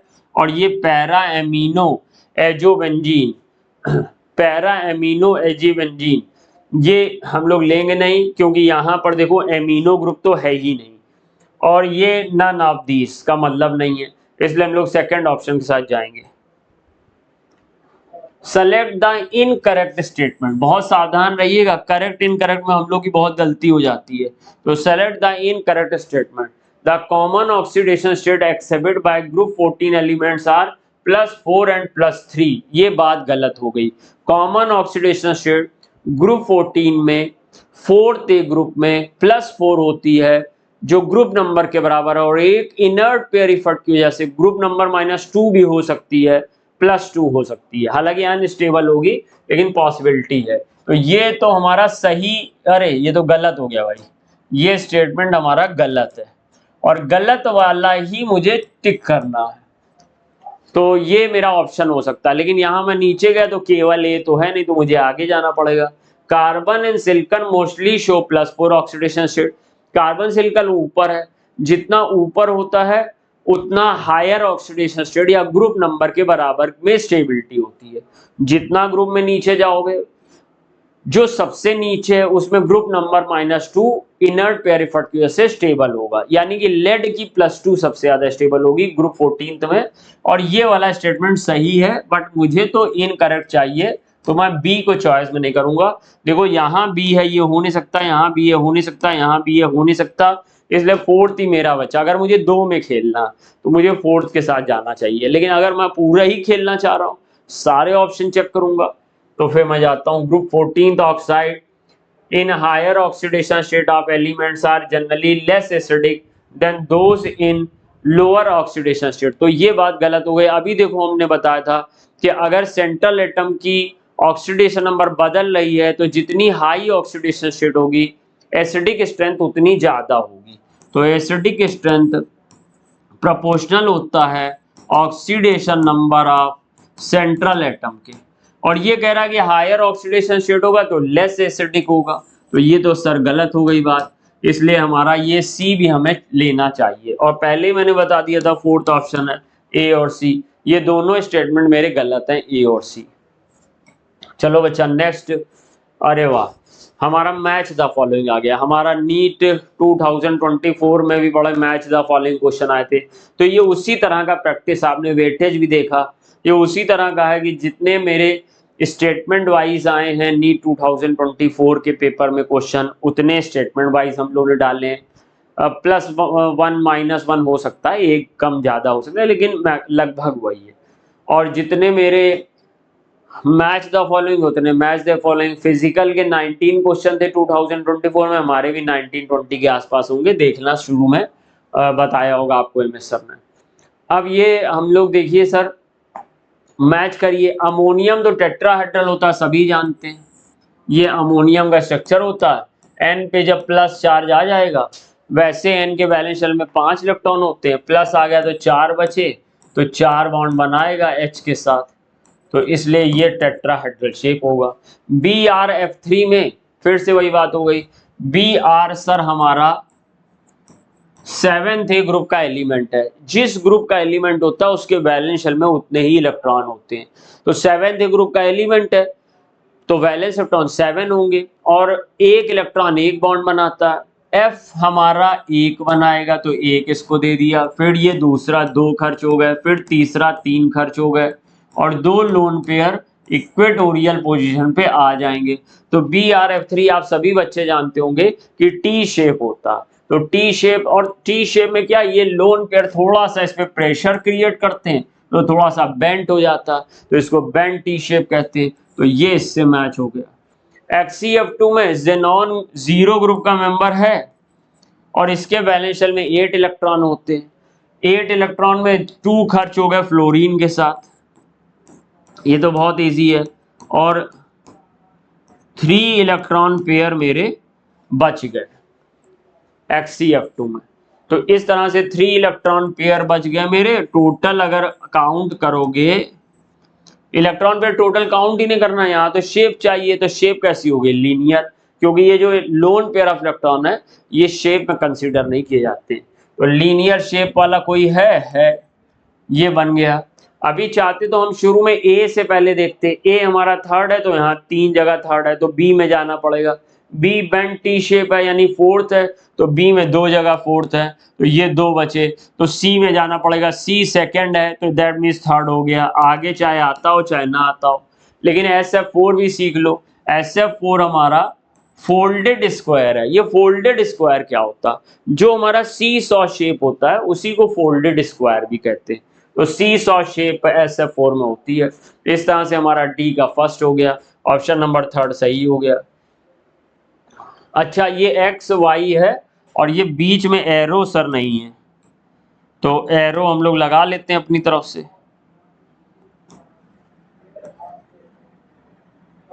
ये लीजिए, हमने एरो बना दिया इसका, ये एरो मिसिंग हो गया था। X y, x plus y में पेपर में तो एरो होगा शायद, रिवर्सिबल का साइन है, रिवर्सिबल का साइन है, तो ठीक है, एक एरो हम लोग और बना लेते हैं। ये लीजिए, ये रिवर्सिबल का साइन बना हुआ, तो केमिकल इक्विलिब्रियम का क्वेश्चन है, और एक्स वाई, एक्स और वाई और एक्स प्लस वाई में टूट रहा। अब हमें क्या करना है, केपी का यहाँ पे एक्सप्रेशन निकालना है इन टर्म्स ऑफ अल्फा। तो इसको कैसे करेंगे, यहाँ पर ये मान लेंगे कि हमारे पास ये पहले 1 मोल था और ये 0.0 मोल था शुरू में, t = 0 टाइम पर। अब मान लीजिए इक्विलिब्रियम आ गया, तो जब इक्विलिब्रियम आ गया तो यहां से हमने अल्फा निकाल दिया। तो बच्चा पार्टी देखो 1 माइनस अल्फा, क्योंकि यहाँ हमने अल्फा निकाली और यहाँ 1 है तो यहाँ भी अल्फा, यहाँ भी 1 मोल है तो यहाँ भी अल्फा। अब 1 माइनस अल्फा अल्फा है, और इस तरह के क्वेश्चन में जो हमारा केपी होता है सर, केपी वो होता है पार्शियल प्रेशर ऑफ प्रोडक्ट, यानी कि partial pressure of x into partial pressure of y upon partial pressure of x y. अब पार्शियल प्रेशर तो मेरे को दिए नहीं गए हैं, मुझे तो अल्फा के टर्म्स में निकालना है। तो पार्शियल प्रेशर बराबर होता है mole fraction into total pressure. तो मोल फ्रैक्शन निकालने का तरीका क्या है, मोल फ्रैक्शन के लिए आपको पहले टोटल मोल चाहिए at equilibrium, total mole at equilibrium चाहिए। तो टोटल मोल करिए 1 minus alpha plus alpha plus alpha, तो ये आ गया 1 प्लस अल्फा। तो जब आप partial pressure of x y निकालेंगे, ये लीजिए पार्शियल प्रेशर ऐसे पी डैश करके निकाल लेते हैं, तो partial pressure of x y होगा एक्स वाई के मोल इक्विलिब्रियम में upon total mole into total pressure, ये हो गया। इसी तरीके से हम लोग एक्स का भी पार्शियल प्रेशर निकाल लेते हैं, कलम चेंज कर लेते हैं। ये देखिए पार्शियल प्रेशर ऑफ एक्स निकाल लिया, तो पार्शियल प्रेशर ऑफ एक्स फिर से वही करो, क्योंकि mole fraction into total pressure होता है पार्शियल प्रेशर। अब मोल फ्रैक्शन क्या होगा, जिसका मोल फ्रैक्शन निकाल लो उसके मोल अपॉन टोटल मोल। तो हम लोग x का निकाल रहे हैं, तो x के मोल इस समय कितने हैं, अल्फा, और टोटल मोल कितने हैं, 1 प्लस अल्फा, और टोटल प्रेशर P से मल्टीप्लाई कर दो। फिर जब हम लोग P y डैश का निकालेंगे तो भी सेम चीज आएगी, अल्फा P 1 प्लस अल्फा।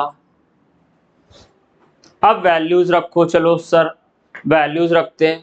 तो वैल्यूज में हमने रखा सबसे पहले alpha P upon 1 plus alpha, और फिर रखा alpha P upon 1 plus alpha, और टोटल डिवाइड किया, डिनोमिनेटर में रख दिया है 1 minus alpha P upon 1 plus alpha. ये देख लीजिए, ध्यान से कर लीजिएगा। या इसको हम और इजी वे में अगर रखना चाहते हैं तो इजी वे में हम इसको ऐसे रख देते हैं, पेन चेंज कर लेते हैं, ये लीजिए। इसी वे में रखने के लिए ये पहले हमने लिखा alpha P upon 1 plus alpha, ये वाला देखो हमने ओके कर दिया।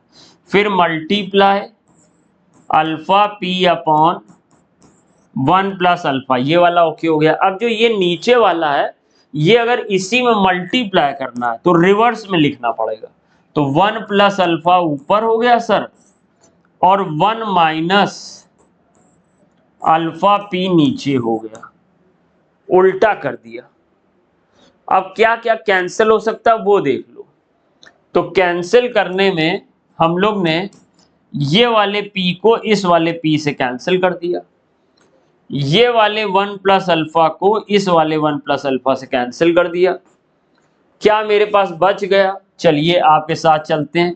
अल्फा ये वाला मल्टीप्लाई करिए, अल्फा स्क्वायर, ये एक P बचा, ये P ले लीजिए। नीचे बताइए क्या बचा, नीचे 1 प्लस अल्फा 1 माइनस अल्फा, तो ये हो जाएगा 1 minus alpha square, 1 plus alpha 1 minus alpha, 1 minus alpha square हो जाता। तो अल्फा स्क्वायर P चाहिए मुझे, यहाँ पे अल्फा स्क्वायर P है, लेकिन 1 प्लस अल्फा स्क्वायर आ गया, मेरा आना चाहिए था 1 माइनस अल्फा स्क्वायर, तो ये नहीं हो पाया। अल्फा स्क्वायर आ गया और P भी स्क्वायर आ गया, तो गलत हो गया।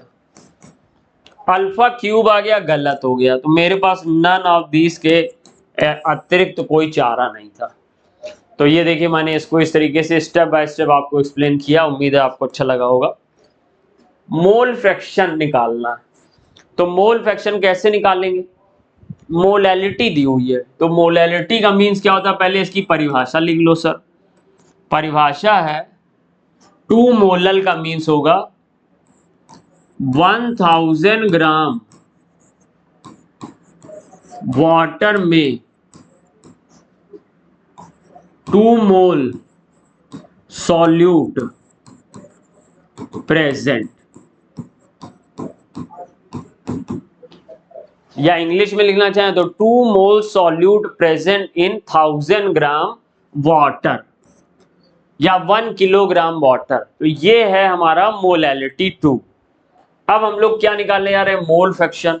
तो मोल फ्रैक्शन मान लो x से हमने रिप्रेजेंट किया, तो मोल फ्रैक्शन मीन्स होता है mole of x upon mole of x plus mole of y, यानी कि हम लोग कह सकते हैं मोल ऑफ सॉल्यूट, ऐसा भी आप लिख सकते हैं। अगर ये आपको पसंद नहीं आ रहा तो आप ऐसे कर लीजिए, आप ये कर लीजिए n मतलब मोल और किसका, सॉल्यूट का, अपॉन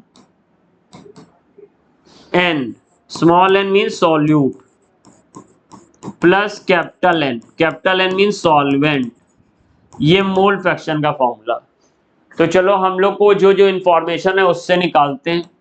तो 1000 ग्राम H2O में 2 मोल सॉल्यूट, तो सॉल्यूट के मोल कितने हैं, 2, तो यहाँ 2 रख दिया, फिर नीचे भी 2 रख दिया, प्लस यहाँ पे हमको मोल ऑफ सॉल्वेंट रखने हैं। अब सॉल्वेंट का मोल तो नहीं दिया, लेकिन मुझे सॉल्वेंट का W दिया गया, और सॉल्वेंट का मोलर मास मुझे पता है 18 होता, और मोल इक्वल टू होता है वेट अपॉन मोलर मास, तो यहाँ पे लिख देंगे 1000/18 टू प्लस, अच्छा 1000/18 सबको रटा, वाटर की मोलरिटी 55.5 होती है, तो यहाँ 55.5 रख दो, तो 2/57.5 हो जाएगा। तो जब 2/57.5 करोगे तो 0.03 के आसपास मैच हो जाएगा, 0.03 के आसपास मैच हो जाएगा। देखिएगा नेक्स्ट क्वेश्चन की तरफ चलते हैं, क्वेश्चन नंबर 77। यहाँ पर हमारे पास रिएक्शन होनी चाहिए, रिएक्शन नहीं प्रिंट हुई, यानी कि रिवर्सिबल साइन में दिक्कत है हमारे यहाँ। तो यहाँ पर रिवर्सिबल है, पेपर में आपके प्रिंट हुआ, यहाँ पे रिवर्सिबल है, यहाँ रिवर्सिबल है, यहाँ रिवर्सिबल है, और मुझे केपी केसी से ज्यादा चाहिए। केपी केसी से तब ज्यादा होता है सर जब डेल्टा एनजी 0 से बड़ा हो। अगर डेल्टा एनजी 0 से बड़ा या पॉजिटिव है तो केपी केसी से बड़ा हो जाएगा। डेल्टा एनजी निकालिए। अच्छा यहाँ पे लिखा नहीं, लेकिन हम लोग सब जानते हैं हाइड्रोजन गैस है, यहाँ आयोडीन गैस ही लिया होगा और HI गैस है, यहाँ गैस स्टेट में ही होगा, यहाँ प्रिंट नहीं हुआ है तो हम इसको गैस मान के चलेंगे। तो ये अब ये गैस हमको मालूम है, इसका डेल्टा एनजी निकालेंगे तो 2 - 1 + 1 दैट मीन्स 0 आ जाएगा। तो ये तो हो नहीं सकता, इसके लिए तो केपी और केसी बराबर होगा। जब डेल्टा एनजी 0 आ जाता है तो केपी और केसी बराबर होता है। अगर हम लोग इसको सॉल्व करें,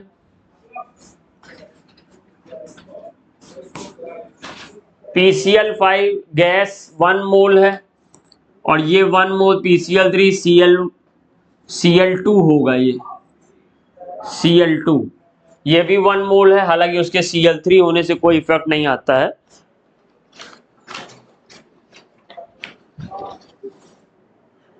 Cl2, तो ये सर हम लोग को डेल्टा एनजी जब इसका निकालने जाएंगे तो डेल्टा एनजी में 1 + 1 - 1 यानी 2 - 1 दैट मीन्स 1, जो 0 से बड़ी नंबर है, इसलिए इसका केपी केसी से बड़ा हो जाएगा। आंसर मेरा सेकंड हो जाएगा। फिर भी अगर आपको आगे चेक करना है तो आगे भी आप चेक कर सकते हैं। ये देखिए H2 है और ये O2 है और ये 2H2O बना, तो इसमें रिएक्शन को अगर बैलेंस करोगे तो ये 2H2 होगा, तो रिएक्शन बैलेंस हो गई। अब इसके लिए डेल्टा एनजी निकालोगे तो 2 - 2 + 1 यानी कि -1 आ जाएगा। -1 आ गया यानी 0 से छोटा हो गया, तो केपी छोटा होगा केसी बड़ा होगा, केपी छोटा होगा केसी बड़ा होगा। और इसमें देखिए ये 1 मोल, ये 1 मोल, ये 1 मोल, ये 1 मोल सब लोग गैस हैं, इसका डेल्टा एनजी 0 आ रहा है, तो केपी बराबर केसी होगा। तो आप ऐसे देख सकते हैं कि सेकंड ऑप्शन करेक्ट हो जाएगा, इसमें 77 का सेकंड ऑप्शन करेक्ट हो जाएगा।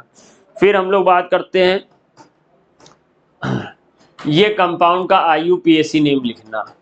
तो इस कंपाउंड में IUPAC नेम 2 टाइप से लिखा जा सकता है। कैसे? देखो IUPAC नेम में क्या होता है कि अगर एक रिंग है या साइक्लो ग्रुप लगा हुआ, तो साइक्लो ग्रुप में ये मान लो C है और ये C2H5 है, तो इसको हम लोग ऐसे लिख ले रहे हैं CH2 CH3, और यहाँ पर एक CH3 है और यहाँ H है।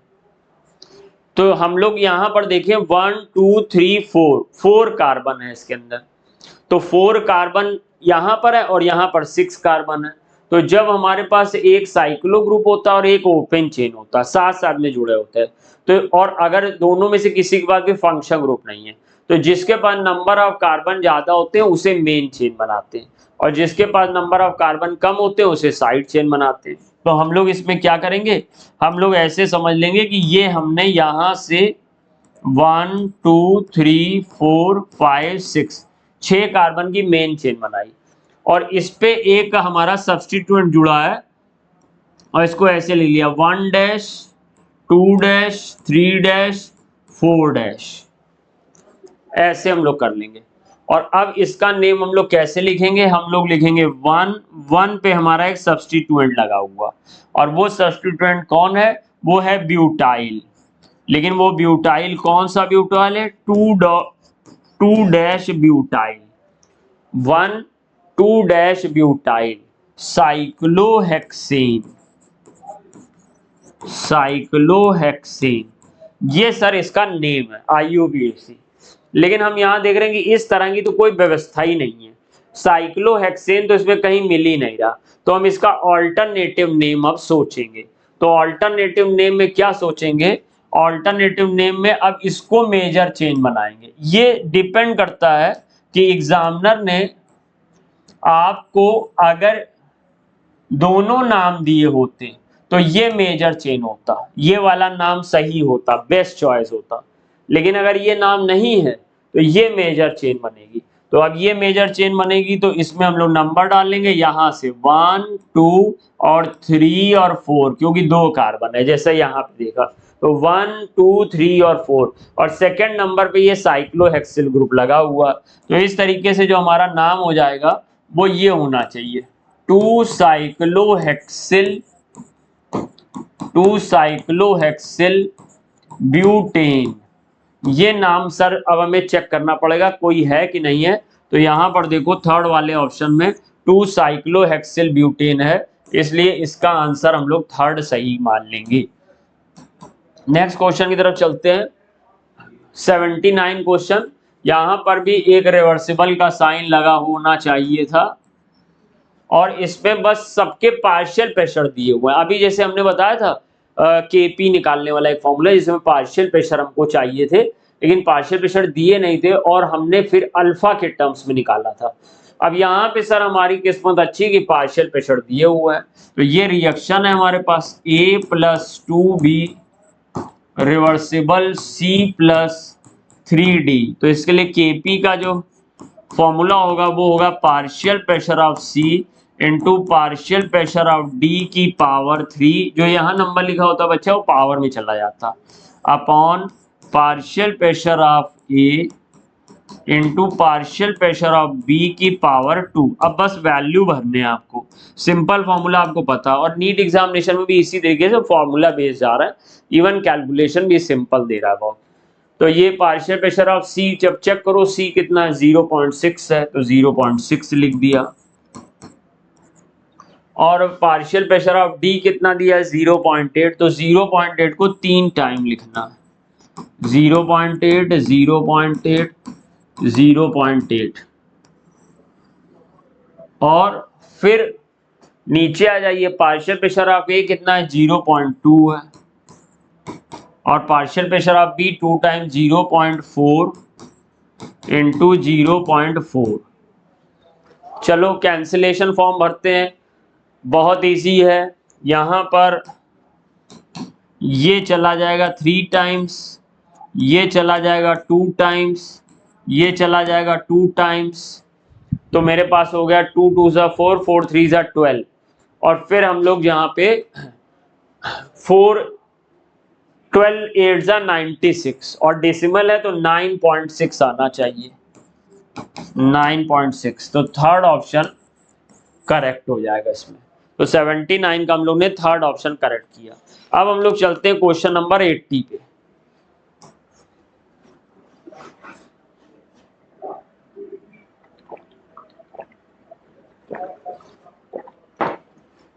बहुत इजी क्वेश्चन है, डी ब्रॉगली इक्वेशन का। क्या क्या दिया पहले देख लें। A body mass equal to 10 milligram, यानी कि जो मास है वो हमको 10 मिलीग्राम दे रहा है। अब एक चीज सोचिए कि यहां पर हमको वेव लेंथ सर मीटर में पूछी गई है, और जब मीटर में वेवलेंथ पूछी जा रही है तो इसका मीन्स है कि ये MKSA में काम कर रहे हैं, और MKSA में अगर काम कर रहे हैं तो जो वेट है वो हमको किलोग्राम में रखना।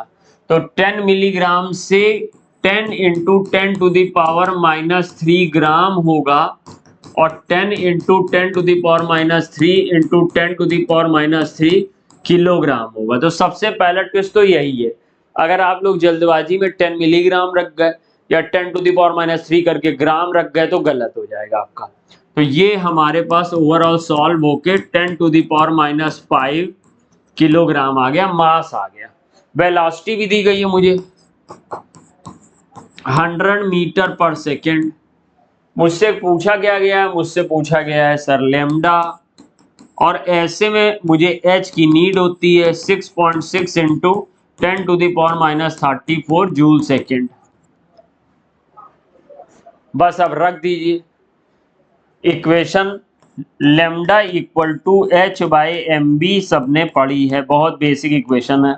6.6 इंटू 10⁻⁻34 अपॉन मास हो गया 10⁻⁻5 और वेलोसिटी हो गई 10⁻²। इसका मीन्स हो गया ये 10⁻⁻7 और 10⁻⁻7 नहीं 10⁻⁻3 और 10⁻³ ऊपर जाएगा तो 10⁻+3 और इससे सॉल्व होगा तो -31 आ जाएगा। तो 6.63 इंटू 10⁻⁻31 देखो आ रहा है कि नहीं। तो फोर्थ ऑप्शन आ गया मेरा 6.63 इंटू 10⁻⁻31 मीटर। अगर आपसे एंगस्ट्रॉम या नैनोमीटर पूछता तो फिर आगे आप इक्वेशन को कन्वर्ट करते, यूनिट को कन्वर्ट करते। 81 which is correct order of their pKb value for given compound. अच्छा, पीकेबी बेसिक स्ट्रेंथ से देखा जाता है और आपको तो मालूम है कि basic strength inversely proportional to pKb होगा। जिसकी बेसिक स्ट्रेंथ ज्यादा होगी उसका पीकेबी कम होगा। और मुझे डिक्रीजिंग ऑर्डर में लगाना, तो बेसिक स्ट्रेंथ जिसकी कम हो उसका पीकेबी ज्यादा होगा। तो बेसिक स्ट्रेंथ कम वाला सबसे पहले रखेंगे। अभी इसमें हमने एक चीज बताई थी आपको एसिडिक स्ट्रेंथ वाली और कॉन्जुगेट एसिड बेस वाली, तो वही काम करते हैं। तो देखो यहां पर क्या करते हैं, ये CH4 से आया, अगर CH4 से एक H निकाल दे तो ये मिल जाएगा। वाटर से अगर H निकाल दे प्लस तो OH माइनस मिल जाएगा। एसिटिक एसिड से अगर H निकाल दे तो CH3CO माइनस मिल जाएगा। और अगर NH3 से H प्लस निकाल दे तो NH2 माइनस मिल जाएगा। अब ये बात तो तय है कि इन सब में ये सबसे स्ट्रॉन्ग एसिड है। कौन? Acetic acid. तो स्ट्रॉन्ग एसिड है तो इसका कॉन्जुगेट बेस क्या होगा? वीक। और वीक बेस का जो पीकेबी होगा वो हाई होगा। तो इसका मीन्स है थर्ड सबसे पहले आना चाहिए। अब यहां पे दो लोग थर्ड पोजीशन पे हैं, थर्ड पोजीशन पे यहां पर है। अब बचा CH4 H2O NH3। तो आपको बताना चाहते हैं CH4 NH3 H2O में एसिडिक स्ट्रेंथ का बढ़ता हुआ ऑर्डर ये है। एसिडिक स्ट्रेंथ का बढ़ता हुआ, क्योंकि किसी पीरियड में लेफ्ट से राइट जाने पे हाइड्राइड की एसिडिक स्ट्रेंथ बढ़ती है। तो ये सबसे वीक एसिड है, तो ये सबसे वीक एसिड है, तो इसका कॉन्जुगेट बेस सबसे स्ट्रांग होगा, स्ट्रांग बेस। और स्ट्रांग बेस होगा तो पीकेबी सबसे कम होगा, यानी फर्स्ट का सबसे कम होना चाहिए। तो ये तो सर गलत हो गया। फर्स्ट का सबसे कम, थर्ड का सबसे ज्यादा, और बीच के दो भी आप ऐसे ही मिला सकते हैं। बहुत अच्छा क्वेश्चन था 81 हमारा, तो 81 का सेकंड हो जाएगा। इस तरीके से देख लेंगे। अगर नहीं समझ पाए तो एक बार रिवाइंड करके पीछे से फिर से देखिएगा। एक इलेक्ट्रोकेमिस्ट्री का क्वेश्चन आ गया। अब मुझे यहाँ पर ई सेल निकालना है और ई नॉट दिया हुआ है, कोई बात नहीं, और रिएक्शन सेल फॉर्म में दी है, तो रिएक्शन को हम लोग केमिकल रिएक्शन फॉर्म में कन्वर्ट कर लेते हैं। तो देखो यहाँ पर सबसे पहले रिएक्शन बनाओ, Mg लिखो, और Mg से Mg2+ बन रहा, Mg2+, और Mg2+ की मोलैरिटी मुझे दी गई है 0.130। Okay sir. और मुझे यहाँ पर 2Ag+ दिया गया है और इसकी मोलैरिटी मुझे दी गई है 1 2 3, तो यानी कि 10 to the power -1, 10 to -3, 10 to the power -4 दी गई है। ये 10 to the power -4 मोलर दी गई है। ध्यान से देख लीजिए, ये डेसिमल यहां लाएंगे ना, तो यहां लाएंगे तो 10 to the power -1 हो जाएगा, यहां लाएंगे तो 10 to the power -2 होगा, यहां लाएंगे तो 10 to the power -3 होगा, यहां लाएंगे तो 10 to the power -4 होगा। ये हम लोग ले आए और ये हमारा 2Ag में कन्वर्ट हो रहा। सही है सर। अब हम लोग नेक्स्ट इक्वेशन का यूज करेंगे। तो नेक्स्ट इक्वेशन क्या होती है, E मुझे निकालना है, equal to E0 -0.0591 by n log product में मुझे ये सॉलिड है तो सॉलिड की कंसंट्रेशन 1 होती है, यूनिटी होती है। तो ये देखो Ag सॉलिड लिखा है, तो सॉलिड को लिखना नहीं है, Mg की कंसंट्रेशन को मुझे यहाँ पर लिखना है। अब पहले चेक कर लो रिएक्शन बैलेंस है कि नहीं। तो रिएक्शन में यहाँ 1 mg है, यहाँ 1 mg, 2Ag 2Ag 2+2+, चार्ज भी बैलेंस है। इस हिसाब से यहाँ mg के पीछे तो 1 लिखा है, तो पावर 1 ही होनी चाहिए। और यहाँ पर Ag प्लस के ऊपर पावर 2 होगी सर, ये Ag प्लस के ऊपर पावर 2 होगी। अब हम लोग वैल्यूज पुटअप करने जाते हैं। तो वैल्यूज पुटअप करने के लिए यहां से ले लेते हैं। E इक्वल टू E0 की वैल्यू क्या दी गई है, +3.17, +3.17 ही दी गई है ना, माइनस तो नहीं दी गई है, +3.17। चलिए -0.0591 अपॉन, यहां पर देखो 2 1 जा 2, 1 2 जा 2, 2 का चार्ज है, तो लिए गए इलेक्ट्रॉन या दिए गए इलेक्ट्रॉन 2 है, n बराबर 2 है, लॉग, और Mg2+ का मुझे मोलैरिटी रखना है 0.130 और Ag+ का मोलैरिटी रखना है 10 to the power -4 की पावर 2। आप लोग घबरा रहे होंगे, थोड़ी लेंदी कैलकुलेशन चली गई, तो इसको आप सॉल्व करिएगा। तो सॉल्व करने पे आप इसको निकाल पाएंगे। तो क्या निकलेगा आंसर, जाके इसका सॉल्व करने पर ये निकलेगा 2.96।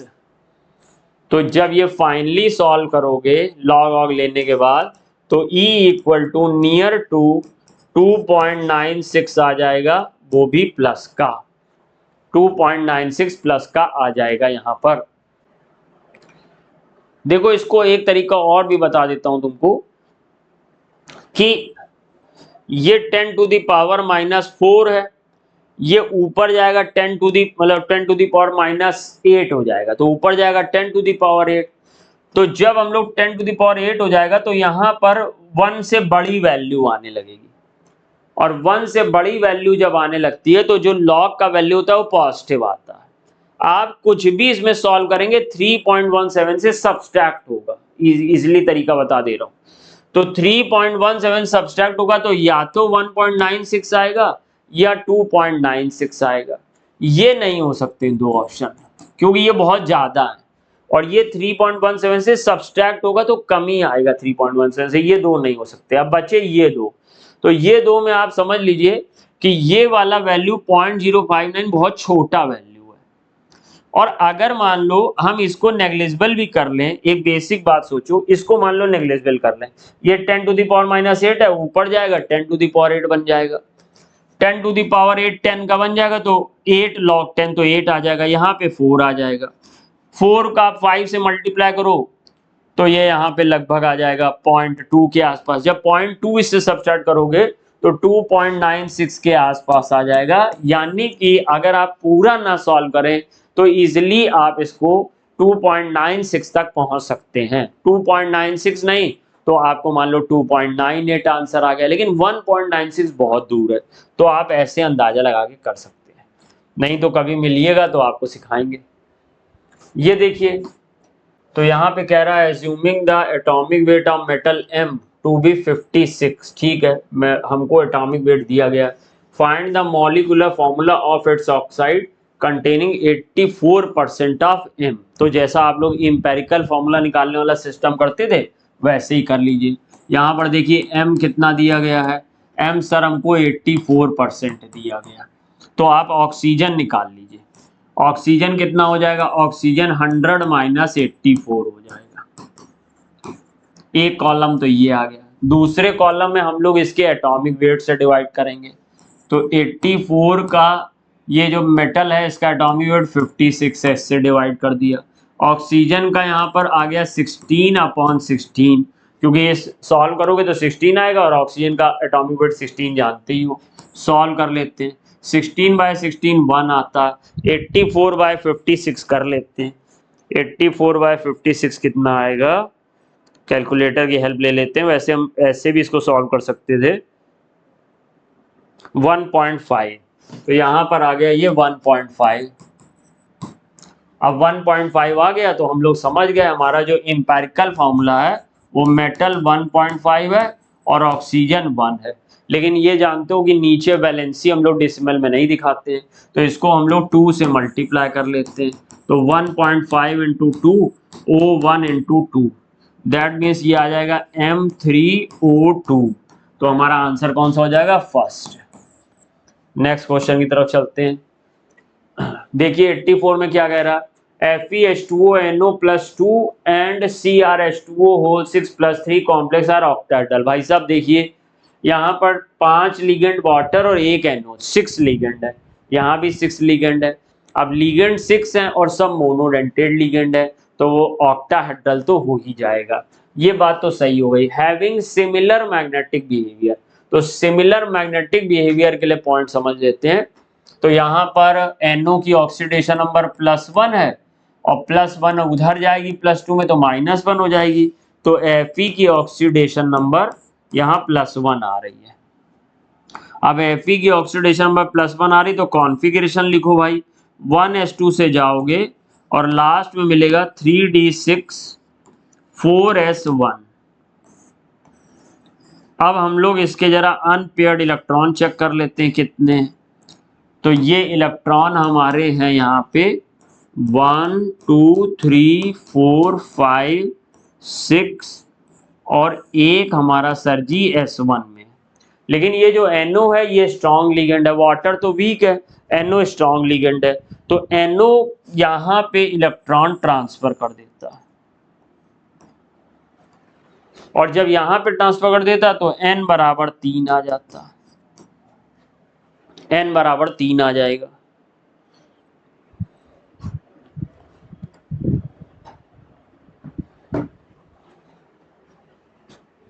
अब यहां अनपेयर्ड इलेक्ट्रॉन 3 आ गए, इसको निकालिए।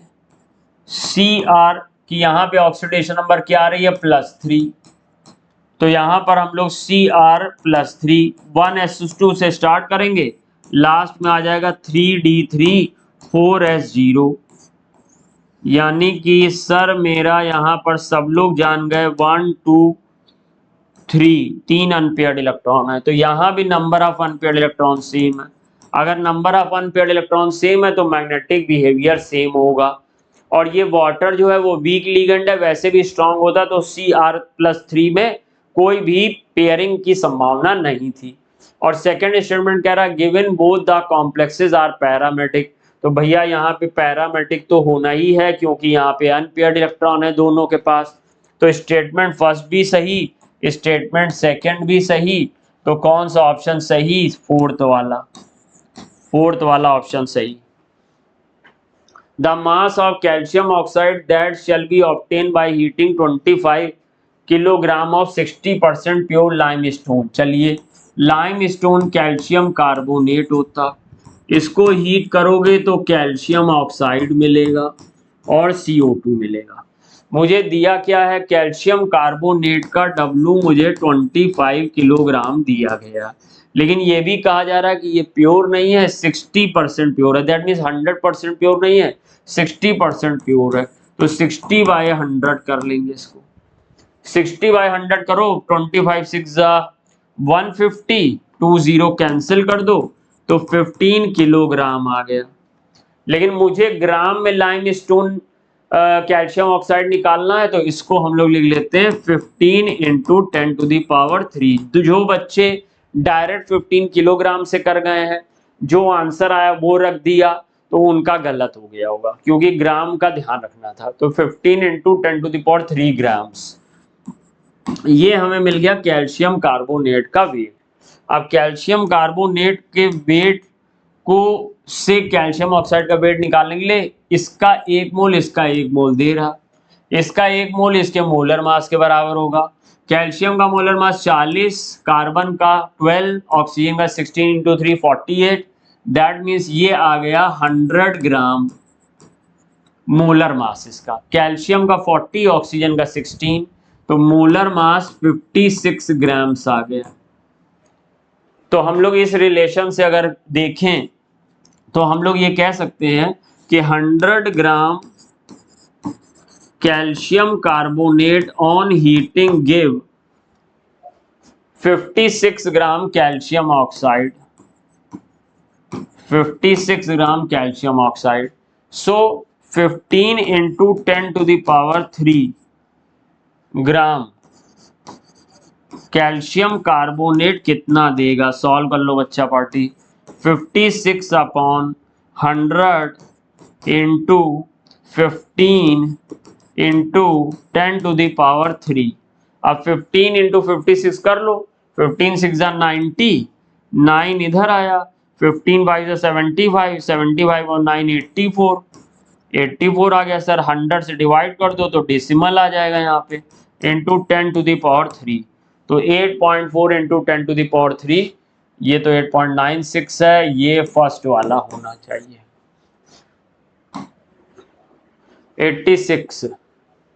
86 देखिए, the enthalpy change for a reaction does not depend upon the number of intermediate step. तो ये तो हैस लॉ है भैया। हैस लॉ ये कहता है कि कोई भी एक प्रोसेस एक स्टेप में हो रहा हो या मल्टी स्टेप में हो रहा हो, एक स्टेप का एंथैल्पी चेंज मल्टी स्टेप के एंथैल्पी चेंज के सम के बराबर होता है। तो ये स्टेटमेंट सही है। The enthalpy change for a reaction does not depend upon the difference in initial or final temperature of involved substance. Does not depend upon, तो ये गलत हो गया। टेम्परेचर चेंज होगा तो एंथैल्पी भी चेंज हो जाएगी, ये किरचॉफ इक्वेशन है। किसी भी रिएक्शन की जो एंथैल्पी चेंज है वो प्रेशर और वॉल्यूम पर डिपेंड करती है, वो टेम्परेचर पर डिपेंड करती है, वो हमारी डिपेंड नहीं करती है नंबर ऑफ स्टेप पर। तो इस तरह से अगर हम लोग देखें तो ये वाला स्टेटमेंट गलत हो गया। स्टेटमेंट फर्स्ट करेक्ट है और स्टेटमेंट सेकंड इनकरेक्ट है, यानी कि सेकंड ऑप्शन हो जाएगा। स्पिन ओनली मैग्नेटिक मोमेंट, यानी मैग्नेटिक मोमेंट तो अनपेयर्ड इलेक्ट्रॉन पर डिपेंड करेगा। तो जब Ti+3 का कॉन्फ़िगरेशन लिखोगे तो लास्ट में आपको मिलेगा 3d1, और क्रोमियम +2 का कॉन्फ़िगरेशन लिखोगे तो मिलेगा 3d4, Mn2+ का कॉन्फ़िगरेशन लिखोगे तो लास्ट में मिलेगा 3d5, सब 1s2 से स्टार्ट होंगे। और जब Fe2+ का कॉन्फ़िगरेशन लिखोगे तो लास्ट में मिलेगा 3d6। तो इसमें सर अनपेयर्ड इलेक्ट्रॉन है कितने हमारे? अनपेयर्ड इलेक्ट्रॉन है 1, इसमें है अनपेयर्ड इलेक्ट्रॉन 4, इसमें है अनपेयर्ड इलेक्ट्रॉन 5 और इसमें है अनपेयर्ड इलेक्ट्रॉन 4। ये आप ये ना सोचे कि जो ऊपर है वही अनपेयर्ड इलेक्ट्रॉन है, वो तो भरने के ऊपर डिपेंड करता है। अब 6 में जब हम लोग भर रहे हैं हुंस रूल के अकॉर्डिंग तो 1 2 3 4 5 6, तो ये 4 इलेक्ट्रॉन अनपेयर्ड फेरस में आ रहे हैं। तो इसका मीन्स है सही आंसर क्या है? थर्ड। 88 देखिए, बहुत अच्छा क्वेश्चन है। थायोफीन दिया है, पायरोल दिया, फ्यूरॉन दिया है, रेजोनेंस एनर्जी के बारे में पूछा है। तो बना लीजिए सर पहले क्या है ये। देखिए ये हमारा थायोफीन है, ये हमारा पायरोल है और ये हमारा फ्यूरॉन है। अब इसमें देखो रेजोनेंस होता है और रेजोनेंस होने पर जो एनर्जी रिलीज होती है उसे रेजोनेंस एनर्जी कहते हैं। जितना आसानी से रेजोनेंस होगा उतनी ज़्यादा एनर्जी निकलेगी और वो मॉलिक्यूल उतना ज़्यादा स्टेबल होगा। रेजोनेंस इसका पहले स्टेप में क्या होता है, ये वाला इलेक्ट्रॉन यहाँ जाएगा, ये वाला इलेक्ट्रॉन यहाँ जाएगा, इसमें ऐसे ऐसे और इसमें ऐसे और ऐसे। अब सर देखिए, नाइट्रोजन, ऑक्सीजन और सल्फर में जो इलेक्ट्रोनेगेटिविटी का ऑर्डर होता है वो ऑक्सीजन का सबसे ज्यादा, उससे कम नाइट्रोजन, उससे कम सल्फर। और जितनी इलेक्ट्रोनेगेटिविटी ज्यादा होगी इलेक्ट्रॉन उतना धीमे देगा। भाई इलेक्ट्रोनेगेटिविटी ज्यादा तो मैं इलेक्ट्रॉन खींचना चाहता हूँ, देना नहीं चाहता हूँ, तो ये बहुत स्लो देगा इलेक्ट्रॉन। तो जब स्लो देगा तो रेजोनेंस स्लो होगा, रेजोनेंस स्लो होगा तो रेजोनेंस एनर्जी कम आएगी। तो इसका मीन्स ये है कि ये स्लो दे रहा तो इसकी रेजोनेंस एनर्जी कम, फिर उससे ज्यादा नाइट्रोजन, उससे ज्यादा सल्फर। रेजोनेंस स्लो है तो उल्टा हो जाएगा रेजोनेंस एनर्जी। तो रेजोनेंस एनर्जी किसकी ज्यादा हो जाएगी, सल्फर की। सल्फर क्योंकि जल्दी से इलेक्ट्रॉन डोनेट करेगा लो इलेक्ट्रोनेगेटिव की वजह से, और जल्दी से इलेक्ट्रॉन डोनेट करेगा तो रेजोनेंस आसान होगा, रेजोनेंस आसान होगा तो रेजोनेटिंग एनर्जी ज्यादा होगी। अब ये थायोफीन कौन है, ए है, तो ए की सबसे ज्यादा, उसके बाद उससे कम बी और सबसे कम सी।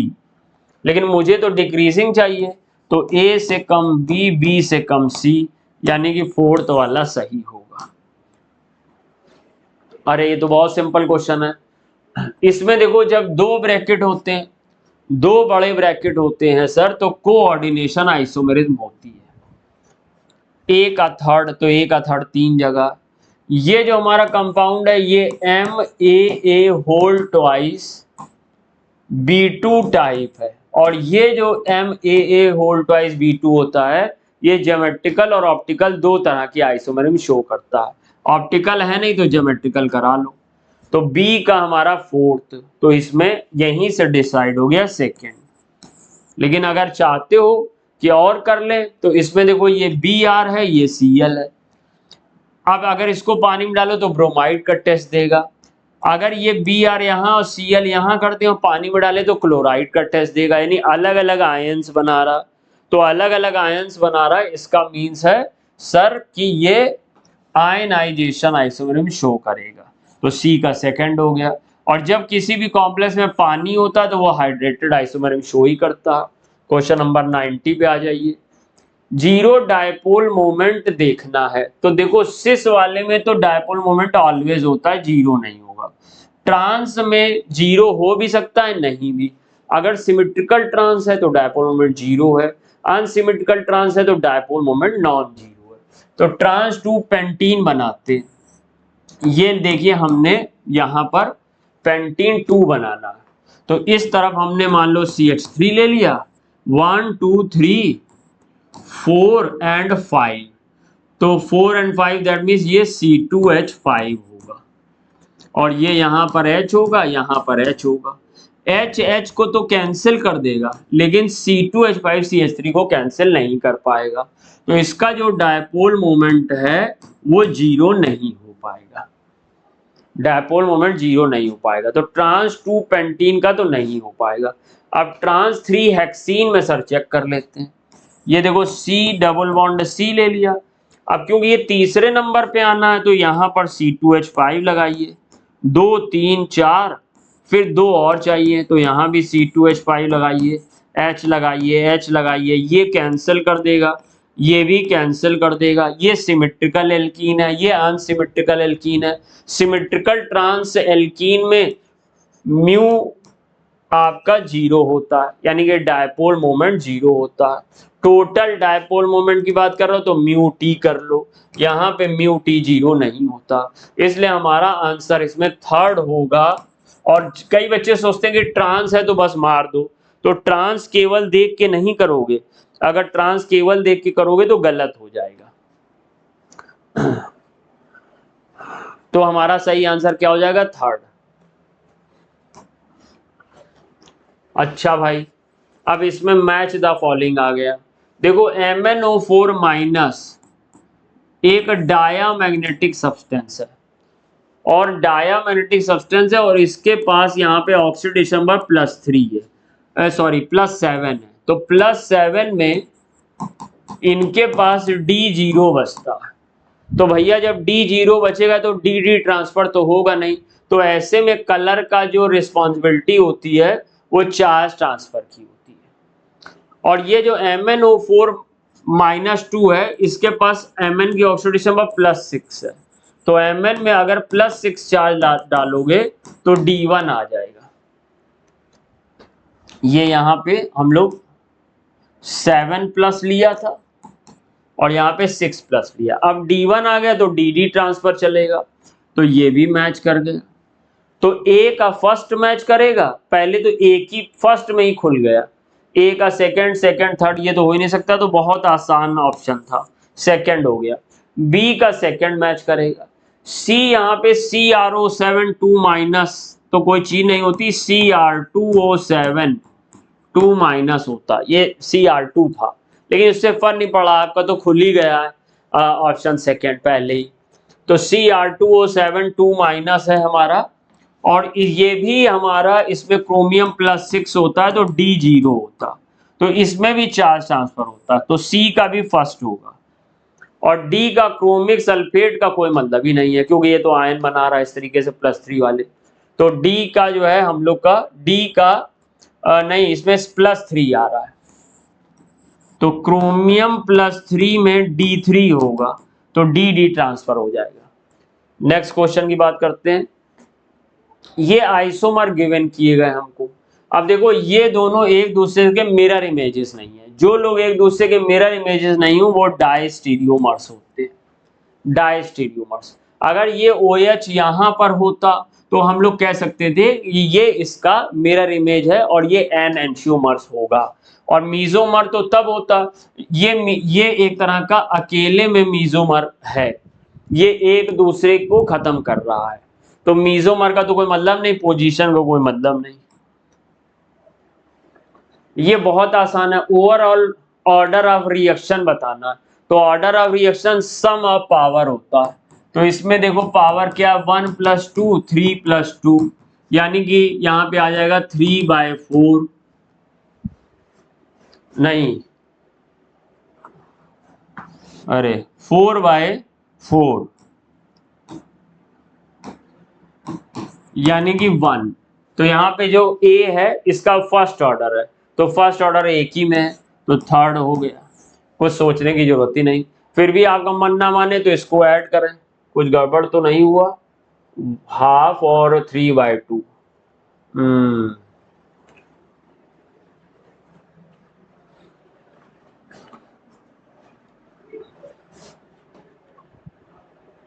अच्छा प्लस किया और ये 2 कॉमन ले लिया, ठीक,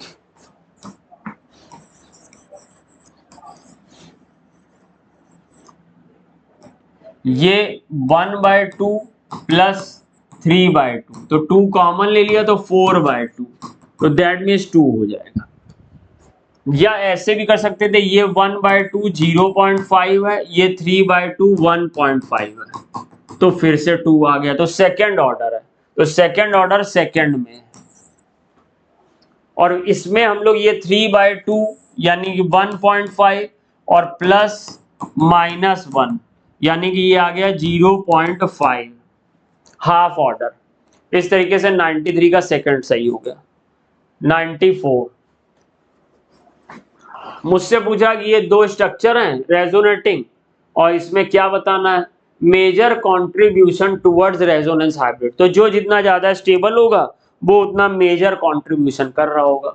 तो अभी यहां पर देखिए क्या है, ये हमारा CH पे 6 इलेक्ट्रॉन है और ऑक्टेट इनकम्प्लीट है, और यहां पर हमारे पास 8 इलेक्ट्रॉन है और ऑक्टेट कंप्लीट है, दोनों में प्लस है। हालांकि यहाँ पे पॉजिटिव चार्ज हाई इलेक्ट्रोनेगेटिव है, लेकिन सबसे पहला जो हमारे पास रेजोनेटिंग स्ट्रक्चर की स्टेबिलिटी को चेक करने का जो तरीका होता है वो हम लोग को ये देखना होता है कि कोई अगर 2 या 3 रेजोनेटिंग स्ट्रक्चर है तो उसमें कौन चार्जलेस है, जो चार्जलेस है वो सबसे ज्यादा स्टेबल होगा। अब अगर 2-3 स्ट्रक्चर ऐसे हैं जिन पे चार्ज है तो फिर उसमें चुनोगे कि किसका ऑक्टेट कंप्लीट है, जिसका ऑक्टेट कंप्लीट होगा वो ज्यादा स्टेबल होगा। फिर तीसरे नंबर पे क्या करोगे, अगर ऑक्टेट भी दोनों में इनकम्प्लीट है या दोनों में कंप्लीट है तो हाई इलेक्ट्रोनेगेटिव पे माइनस और लो इलेक्ट्रोनेगेटिव पे प्लस। जैसे कि यहाँ पर हाई इलेक्ट्रोनेगेटिव पे प्लस है तो ये तीसरे नंबर पे अगर जाते तो अनस्टेबल होता, बट दूसरे नंबर पे जो स्टेप था उससे ये ऑक्टेट कंप्लीट था, इसका ऑक्टेट कंप्लीट नहीं था तो ये स्टेबल हो गया। और अगर हाई इलेक्ट्रोनेगेटिव में माइनस, लो इलेक्ट्रोनेगेटिव पे प्लस हो, ऐसी स्थिति हो जाए तो फिर चार्ज की डिस्टेंस देखेंगे, जितना ज्यादा चार्ज पास में होगा अपोजिट चार्ज उतना ज्यादा स्टेबल, और जितना ज्यादा सेम चार्ज पास में होगा उतना ज्यादा अनस्टेबल। तो 4 स्टेप में हम लोग रेजोनेटिंग स्ट्रक्चर की स्टेबिलिटी देखते हैं। तो स्ट्रक्चर सेकंड ज्यादा स्टेबल है, ये स्ट्रक्चर सेकंड मोर स्टेबल है, तो ये मोर स्टेबल है तो मोर कंट्रीब्यूशन करेगा, तो आंसर हो जाएगा सेकंड, 94 का सेकंड। अब हमारे पास क्वेश्चन नंबर 95 आ रहा, कौन डायामैग्नेटिक है? तो इसके लिए तो एक पुरानी ट्रिक आपको पढ़ी होगी कि Cu+1 Zn2 plus Sc3 plus Ti4 plus और V+5, ये ऐसे प्लस चार्ज बढ़ता जा रहा, +1 +2 +3 +4 +5, और ये आयन के नाम है। ये लोग डायामैग्नेटिक आयन होते हैं और कलरलेस भी होते हैं। तो अब इनमें पेयर देखिए, यहाँ पे Sc3+ मिल रहा है लेकिन Cu का 2+ मिल रहा, हमें Cu का +1 चाहिए था तो हो नहीं सकता। इसमें असल में क्या होता है, इनमें D10 होता है और इनमें D0 होता है, तो D10 होगा तब भी डायमेट्रिक हो जाएगा, D0 होगा तब भी डायमेट्रिक हो जाएगा। फिर ये वाला देखो, स्कैंडियम 3+ मिल रहा है और Zn2+ मिल रहा है, ओके हो गया, हमारा काम बन गया सेकेंड। Zn2+ मिल रहा है, Cu2+ मिल रहा है, 1 चाहिए था, Sc3+ मिल रहा है और Ti+4 चाहिए था, यहाँ +3 है, इसलिए 95 का सेकेंड।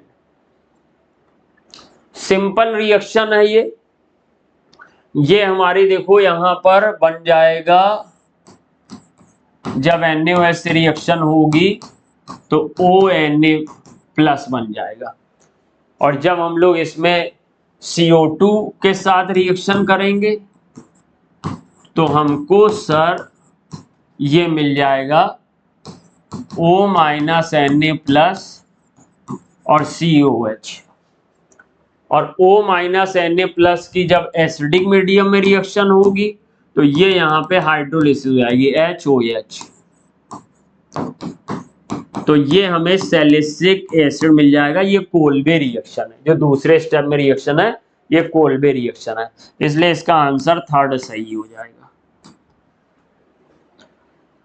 बहुत फेमस रिएक्शन है ये, एसिटिलीन की HgSO4 H2SO4 से रिएक्शन हो रही है, यानी कि ये वाटर से रिएक्शन हो रही है, और यहाँ पर CH3CHO एसिटल्डिहाइड बन जाएगा।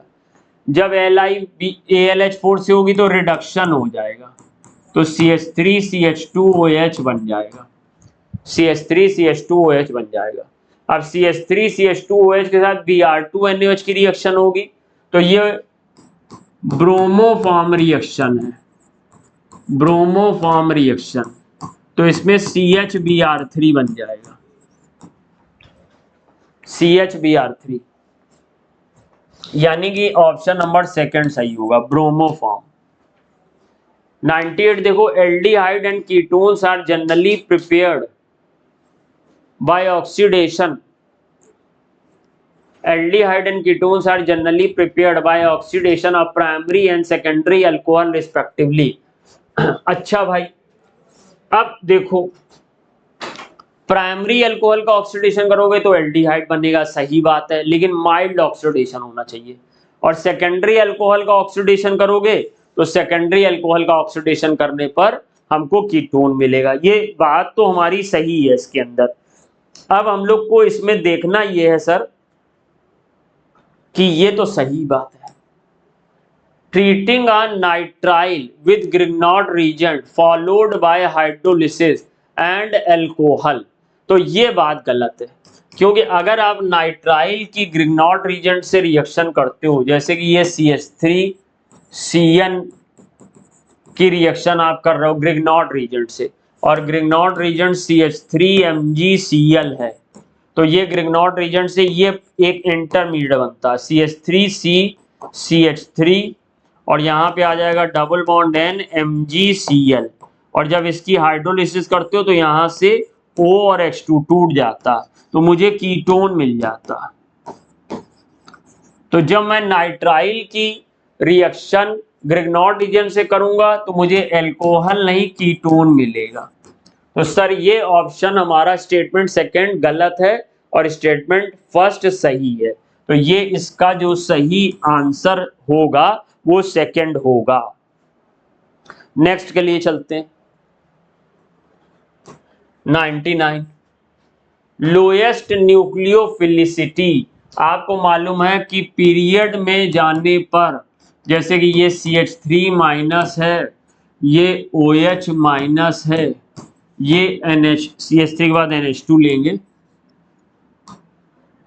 NH2 माइनस है, OH माइनस है और F माइनस है। तो न्यूक्लियोफिलिसिटी हमारी डिक्रीज करती जाती है। तो जो लोएस्ट न्यूक्लियोफाइल होगा वो फ्लोराइड होगा। ये सेम पीरियड में, ये पीरियड नंबर सेकंड में है। तो हमारा आंसर क्या हो जाएगा? फ्लोराइड। लास्ट क्वेश्चन हमारा देखिएगा जल्दी से। मैच द फॉलोइंग आ गया है। एल्कोहल का टेस्ट ल्यूकास से करते हैं, सब जानते हैं। एल्डिहाइड का डाई DNP से करते हैं। 2,4 डाई नाइट्रोफेनिल हाइड्राजीन से। एल्कीन का टेस्ट बेयर से करते हैं। एमीन का टेस्ट कार्बेल एमीन से करते हैं। अरे भैया ये तो सब मैच हो गया डायरेक्ट, इसमें करना ही कुछ नहीं था। ए का फर्स्ट, बी का सेकंड, सी का थर्ड, डी का फोर्थ, यानी कि फर्स्ट आंसर सही हो गया 100 का। तो इस तरीके से हम लोग ने आज का पूरा पेपर डिस्कस किया। आपको ये FST फर्स्ट था हमारा और उम्मीद है पेपर आपको अच्छा लगा होगा। कमेंट बॉक्स में कमेंट करके बताइएगा हम लोग और क्या सुधार कर सकते हैं। हम लोग प्रयास कर रहे हैं कि नीट 2024 का जैसा स्टैंडर्ड था, जिस तरीके का उसमें पेपर का वेटेज था, वही चीज़ें हम लोग ने इस्तेमाल की है। तो थैंक यू बच्चों, मिलेंगे नेक्स्ट टेस्ट के डिस्कशन में।